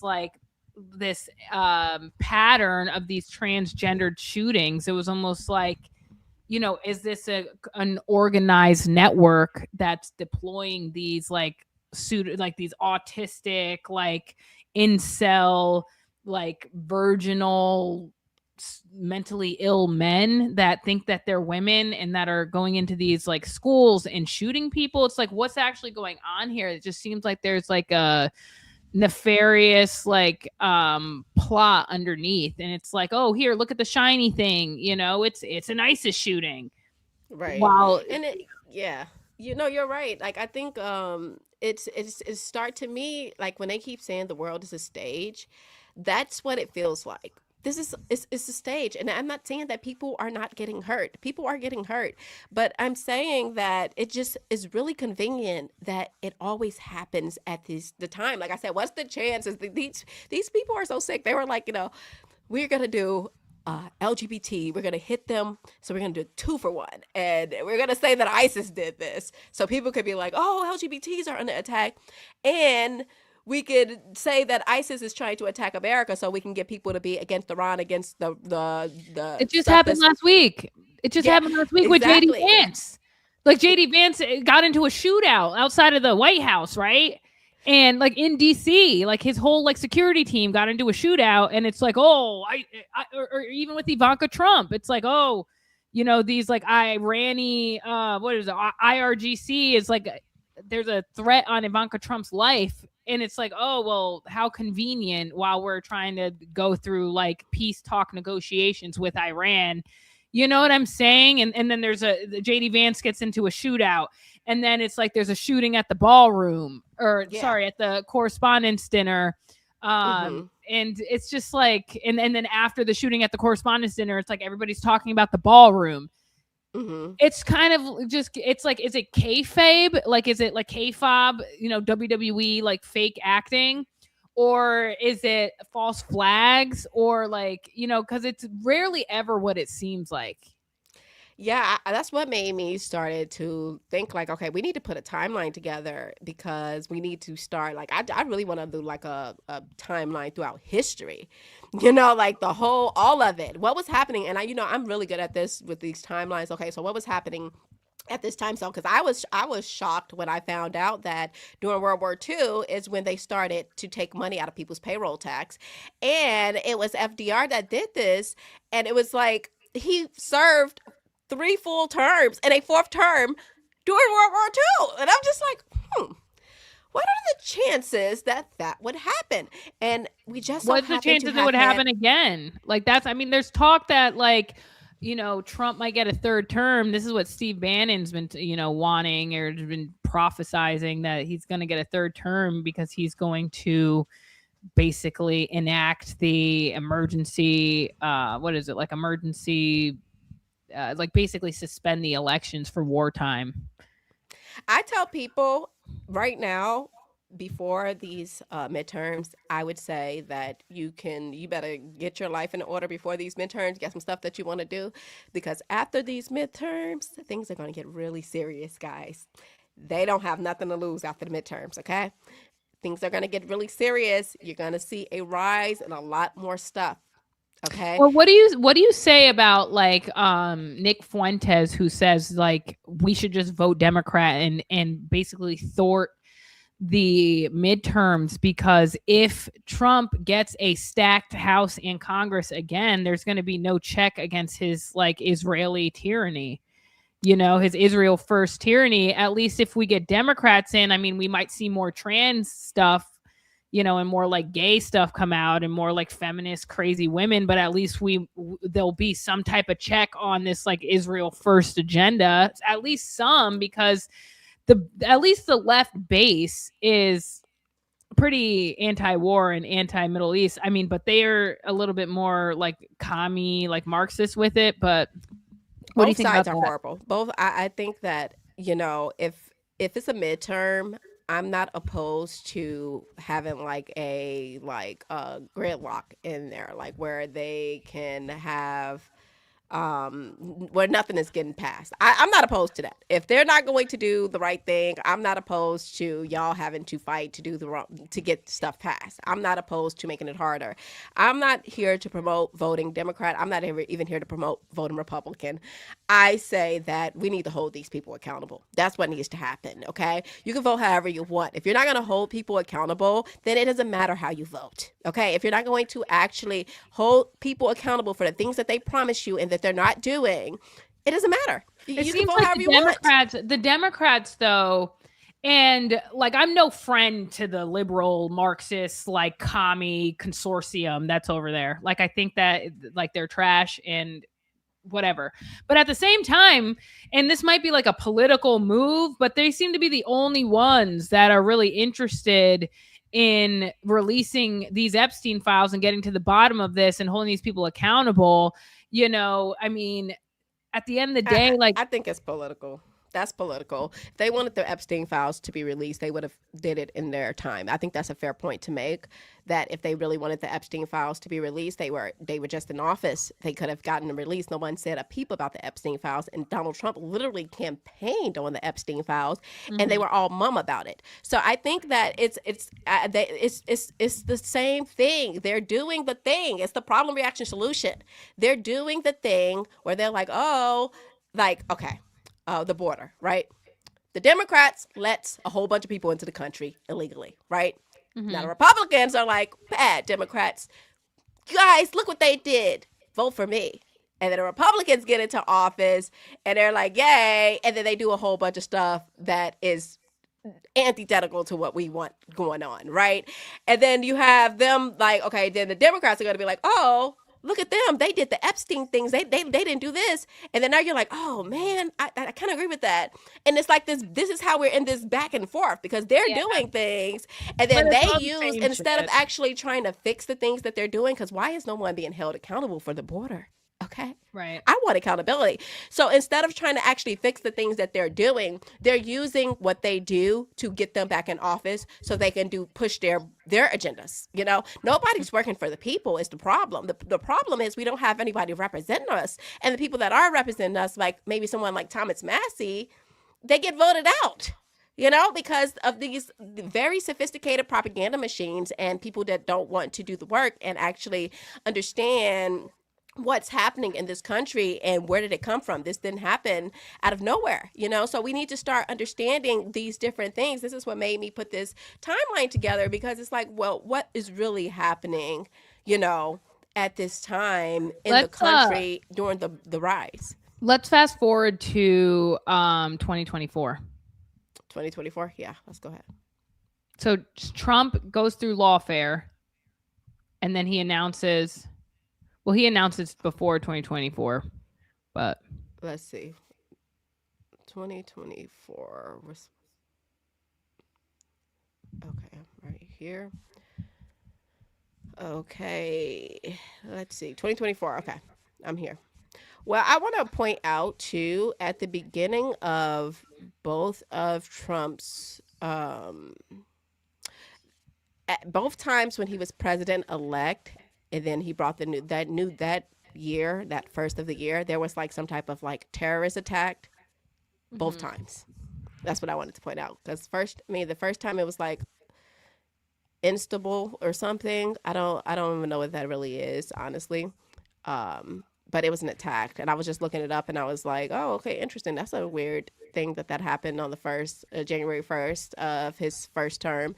And when he was president-elect. And then the second time during 2025, You had the stuff that happened in New Orleans, and then you had the guy in Las Vegas who shot himself in the head in front of Trump Towers in a Tesla.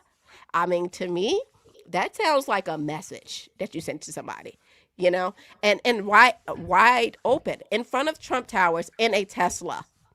Well, I mean, what it is, it's an intimidation strategy. And this is something that's been like a thread through, especially Trump 2.0. It's like this mafia, like global gang, is showing you that they could do it right in front in public and still maintain their anonymity. You know what I mean? They Hmm. can still be Yeah. anonymous. They get a fall guy. It's like even that dude that killed that health insurance guy. It's like, what was that all about? You know what I'm saying? Yeah, and that too, because it seems like it just like it seems like it's like some internal warfare happening, and they're targeting each other. We had the drones, right?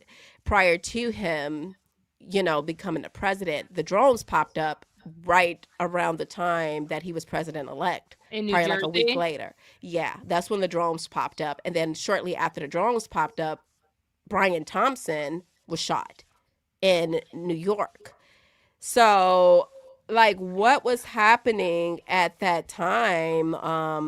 Why was it so like chaotic at that time?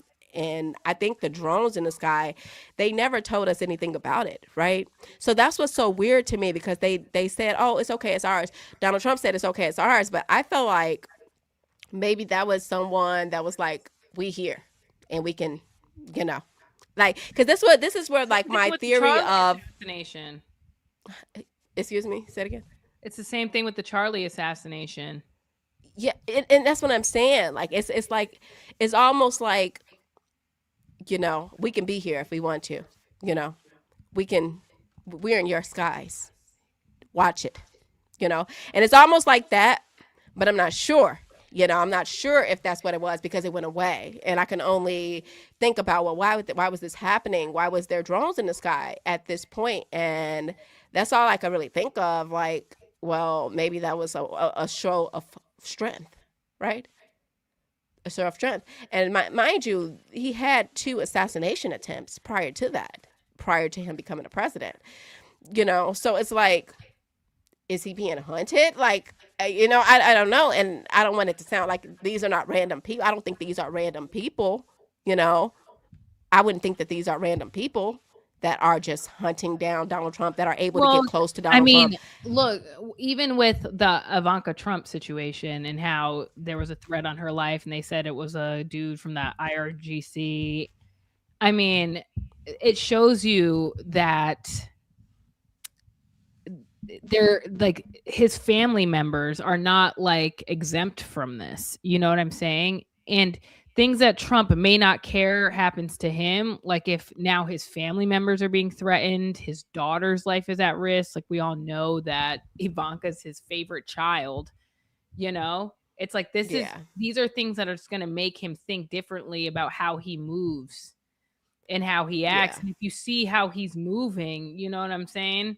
Yeah, and Like, and and then and if you really look into the Ivanka thing, like the guy that they were saying that was had the blueprint to her home, this guy was targeting Israel. That you didn't that was like buried into the article, but the whole headline was about Ivanka.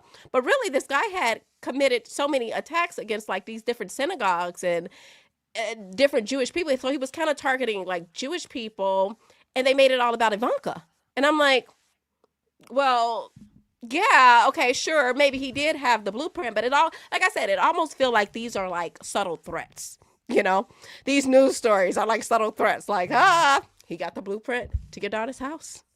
What you gonna do? You yeah. know, and I'm not saying that that's what it is, but that's what it feels like. Cause like, why is the story about Ivanka and not what the story was really about, which was about them attacking these different synagogues and stuff?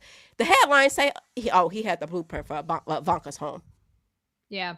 And after his assassination, they were trying to, like, the media was trying to spin this narrative that it was Iran was behind the assassination, and there was no proof to that. And then with Charlie, there was also, media that was trying to spin like, oh, this might be Iran. It's like Hmm. whenever there's like an atrocity that happens, there's always this like faction of the legacy media that tries to like sprinkle in like the potential that like Iran is the reason for this. And so it just Right. is something for Americans to be like conscientious about when they're like taking in their news and like trying to like disseminate what is true and what is not true. It's like not every single story is real. You know what I mean? I'm not saying what happened to Ivanka is or is not real. I'm not sure. We have very limited information about like what actually happened. What Hmm. the story is this guy was targeting synagogues, and Ivanka Trump was also wrapped up in that. Yeah, Sure. essentially. But it's just interesting how all that happened during peace negotiations with Iran. It's like Exactly. That's my so point. so Yeah. this so this guy who was a soldier of Somali or Salmani, so he is trying to sabotage peace negotiations with Iran because that's obviously what's going to happen. Like, why would he do that? Like, if he was going to target Ivanka Trump, why would he do it when Trump is like negotiating with the Iranian regime? You know what I mean? Like, Yeah. it's just not. It's not really the patterned behavior of Iran to sabotage these negotiations. It's Hmm. usually Israel that's sabotaging these negotiations. I'm not saying that Israel's behind what happened with Ivanka at all. Like, there's no evidence that points to that. I'm just saying that like the timing is interesting. Yeah, and that's what we're seeing. Like, if you really look at this timeline, that's what we're seeing throughout the timeline. I actually want to go back to 2018 real quick. I'm sorry, guys, we're jumping all over the place, but because we didn't really go into 2018, but I want to talk about how prior to Jeffrey Epstein being arrested in 2019, which was I believe August of 2019, or maybe that's when he died. Maybe July of 2019, whatever. When he got arrested, Prior Yeah, prior to that, in 2018, he was writing emails about having reconstructive surgery on his face. Okay? Reconstructive surgery, and then you have Palm Beach Pete pop out.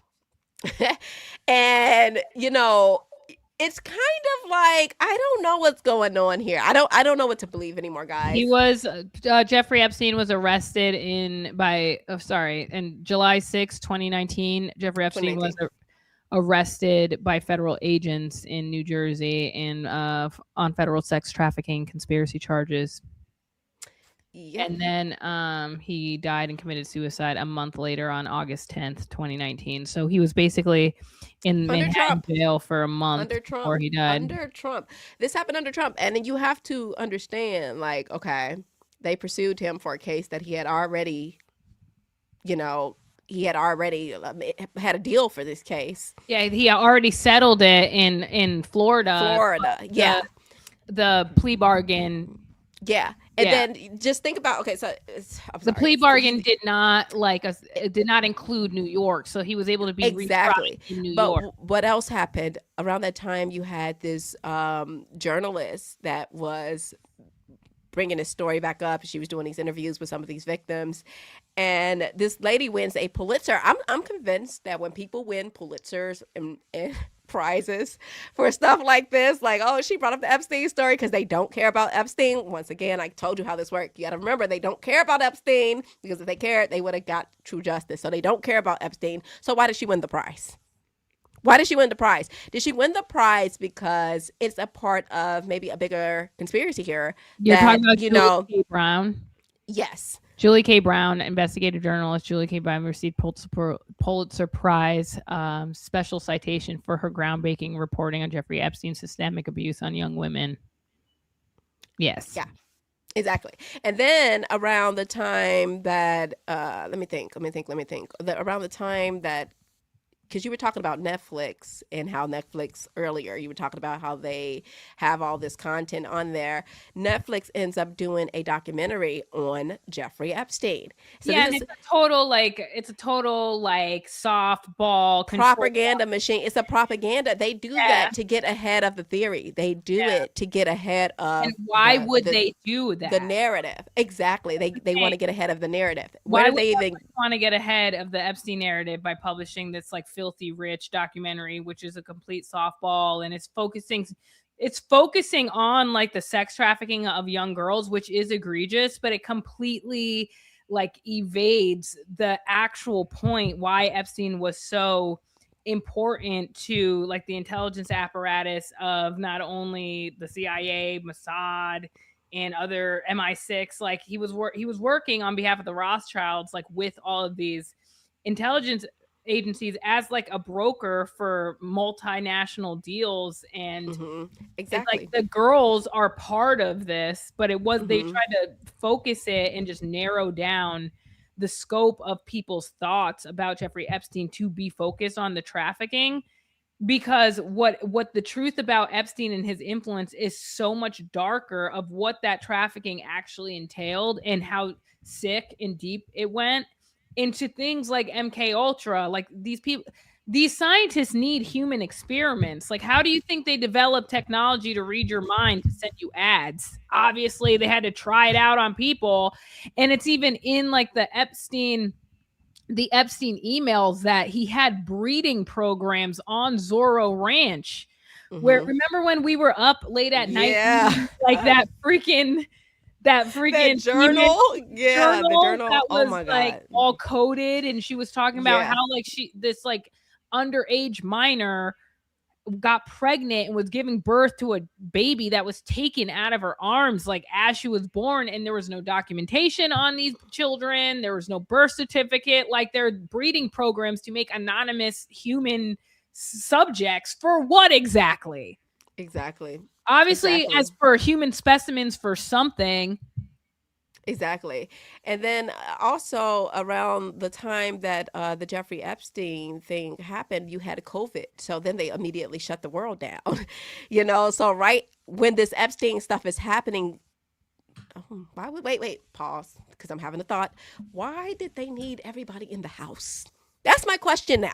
Why did to me I was like they're building something like tunnels or what are they doing at night is what I was thinking because they shut down like all the 24-hour Walmarts and stuff like that.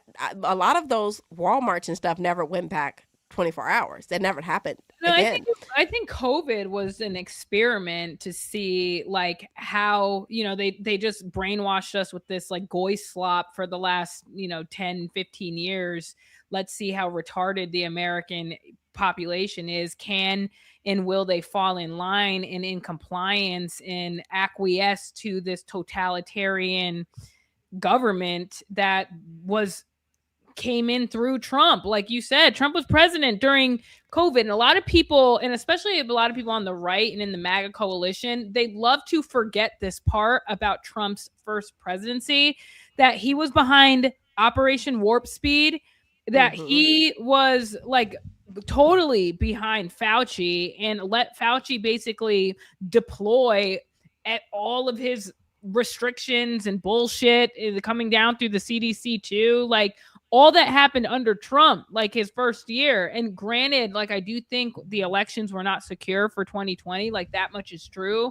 But like we hmm can't forget about that point when we're talking about Trump's presidency. Like a lot of this, like the things, the censorship that happened with Trump or with COVID came down the pipeline while Trump was president. So he Well, had all of the censorship that was a they were starting to censor people under Trump, like the Nick Fuenteses and all these people. That all happened under Trump. These major platforms, like as soon as what happened, as soon as Donald Trump lost the election in 2020, what was it 2020 or was it? Yeah, it was 2020. They banned him on social media. They kicked him off social media. They banned him on X or Twitter at the time, and they banned him on Facebook. So they literally banned him off of off the thing. So the censorship had started under Trump, Yeah, but it and also like escalated under Biden though, because it remember did. the Twitter files with Matt Yeah, Taibbi and how it basically exposed the Biden administration and like different agents within the Biden administration weaponizing the arms and the agencies of government to like pressure these social media platforms into censorship over like COVID vaccines. Like we couldn't even say ivermectin. Like we were being like censored off of YouTube, Facebook, like Twitter, Instagram for actual years, like up until really it was clear that Trump was going to win in 2024. That's when you started seeing a lot of these social media platforms kind of let these personalities come back on. But there was a lot of censorship under Biden. So that's what I'm saying. It's like these are just figureheads like Trump, Biden, Obama, it's the Bush. same It's system. the Yeah. same like apparatus that they come Hmm. into. And you have to think like these people that are in and that are employed, like the John Brennans of the world, they span multiple administrations. You know what Yeah, I'm they go through saying? administrations. Yeah. So they go through administrations, their team go through administration. So when a new like president comes in and thinks that they're going to appoint different secretaries and they're going to make a difference, it's like those people are only there for maybe 4 years, maybe a year and a half until they step down. They're not going to come in and like change the program. Like this program is tradition and it's been established for decades. Like, you know, and so I think that's what Trump has been running up against. And somewhere in the mix between 2016 to now, he has capitulated and made a deal with these people, in my opinion. Yeah, no, I totally. I mean, they were on the stage during his inauguration. I think the whole time, this, like I said, this whole time, it's just been like a power struggle back and forth between administrations. Like every president have, I think, went through this, and they've all dealt with it different. And Donald Trump, he's just a different personality. So how he dealt with it, like I said, down to like with the Israel stuff, Trump did a lot for Israel under his first and second term. So like when you're putting that into perspective and you're talking about like who's really in control or this deep state that he was talking about, it's like the deep state is in control. Do you hear anything about the deep state anymore? No. Have you heard them mention it? I don't think I've heard those words. I don't know if I've heard those words in a very long time. You don't hear anything about them because guess what? Donald Trump is in office. He said everything is great now. There's no deep state. Everything is fine because I'm here. I'm in office. You got me here. Don't worry. And it's just it couldn't be further from the truth. So when you think about like who really is running our country, who's running our country is the question that we all should ask ourselves when it comes to the future of our country, because if we don't start asking the hard questions, by the time we look up, we won't have a country. Okay. No. They let 100 million people into this country. That should make any American angry. 100 million. That should make you angry. That is your replacement. And these people, they have babies like rabbits. They screw like rabbits. Okay. And they have 5 kids each. Okay. And they're Y'all want to live in China. That's the whole point though. They're going to replace the American they're replacing Americans like period, you know what I mean? And like I know you say people that come from different countries don't have the same like relationship with this country. I mean, some of them are even more patriotic than legacy Americans, but at the same time, it's like we need to find a way to integrate Americans that have been here for generations, like back into like their rightful place as, you know, having claim to this land, I feel like. And you see, not only you see like this complete assault from immigration and illegal immigration, but you also see like the decrease of morale in heritage Americans where they don't even care. And they're like almost like willfully relinquishing their like rightful place to inherit like America. They're relinquishing it because they don't even care. They don't even want to vote anymore. That's what a multiculturalism. That's what I was talking about earlier with this Kardashian like manufacturing this idea of this multicultural, all these, Armenian women with these black men and these mixed babies, and they're just like merging like it all together. And I think that's the future of America, and that's what they're showing you, that you're going to live. You like they don't like. Okay, you got to think. Certain people don't want to have children with other people that are not like them, right? Especially if you think about like Israel and how they operate their country, right? They don't want all of that mixing, and they And do that for a reason. every single other people are like that, but for some reason in America it's bad. You go to Italy, go find an Italian mother-in-law whose daughter-in-law is Irish. Go to New York and find an Italian mother-in-law whose daughter-in-law is anything but Italian. She's not going to be happy about it. She's not. Yeah. And she's going to like say it out loud and not be and be shameful or shameless about it. Like, no, I want my daughter-in-law to be Italian. Like that's Yeah. just how it is. The Irish Yeah. are like that too. Like every other people are like that, I mean, and of course, the ethno state of Israel. But when you say like, no, I want to have black babies, or I want to have white babies, and because you're white and you want your kids to look like your dad or look like your grandfather, like I think that it's ridiculous. That doesn't mean, I think to say that isn't a problem, but I think to then say, well, we need to legislate that there can't be like integration within relationships, I think that's crazy. But like there's a freedom to associate that I think every American has the right to.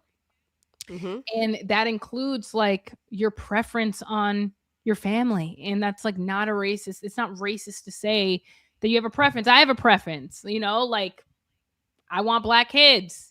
That's not like, if somebody said like, if some white person came up to me and was like, I want white kids, I wouldn't then say that they were racist. Right, exactly. And people want children that look like them, right? You don't want to imagine, and I'm not saying that this couldn't happen, but imagine me with some kids that got blonde hair and blue eyes. Like, I mean, what's the saying? Who white baby is this? What do you think about me? White baby is this? These are my parents. Do you think that I look like either of them?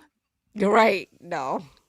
Right. They don't even look like they're like my mom, but this is gonna piss all the Groypers off.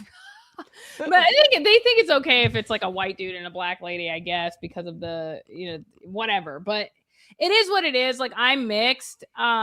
It's true that like America, and I guess it's because of how it was formed, but and also the Constitution, but it is increasingly becoming more and more mixed. Mm-hmm. And it's fair for people to have opinions on that. Like I might have a different opinion about it. Like my thing isn't necessarily about race, it's more about nationality and like nationalism. So like I would consider myself a nationalist, and if you're an American nationalist, like I would consider you on my same team. So I don't like I understand why a lot of people on the dissident right want to associate race with their politics and with nationalism. Like I get it, but I just think that we will be able to tread more progress towards actually having like a cohesive American identity if we drop the race, because that is such a charged, easily weaponized topic that the opposition will use that to twist narratives and spin things like you're a white supremacist and all this stuff. And like right now with the numbers and the birth rate, like it's like white people aren't really the majority anymore, or they're not going to be in America. So I think that's a dying, like a non-starter narrative. Not that it's not true for them, but it's like, is that a winning message, I guess, is what I'm gonna say. Like, do you, because what it's going to take to win against like the global oligarchy is a like united America. There's got to be a leader that emerges that's able to speak to the right and to the left and find commonalities. And because race is so easily weaponized, it's hard for me to see that in a place, in a narrative that joins both sides, I guess. Does that make sense? I think the person that will join I think the person that would join, like Elise Americans, is going to be. It's never gonna. I don't know, because they have too many illegal people here. We have too many people that are not foundational Americans, right? So it's Right, kind of but they're hard. like from all different races though. You know what I That's mean? that's what I'm saying. It's kind of hard because there's so many of them, right? Like even within the black culture, like it's 48 million black people. That includes people that have migrated over here, and Africans, and everybody. It's not just foundational black. So when you really think about it, it's not as many black people in this country as we would like to think it is. It's probably what 30 million of us. So it's probably 18 that are African and they didn't have babies. But my point is that you're not going to love this country if this is not your country. If this is not, you don't have generations and generations in this country. A lot of people don't look at the country like that. You know what I mean? Because they don't have the same stake in the country. They like our ancestry built this country.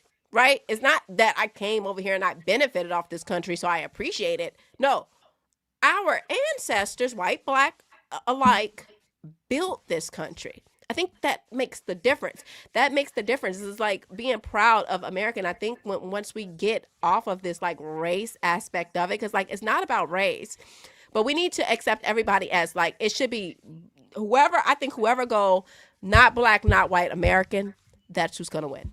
Well, the That is problem who's is gonna win. the problem isn't necessarily immigration. The problem is that immigrants come here, when you're new to a country or when you're new to like a society, you stand in the back and you learn their ways, their customs, and then you try your best to assimilate to that. And then, maybe generations down the line, 3 generations in, you can say that like I'm an American, my family's American. And then now you start participating in like, running for office or like the civic process. But then, the problem is that so many of these like immigrants come over here and it's like they or their children, like first generation, are coming here running for office, like telling people how things are going to go and start trying to like run things their way. And, they create their ethnic enclaves. They put their people up for office. They get them elected because there's so many of them that they can control the vote in a lot of these districts, like how we see in Minneapolis with Elon Omar.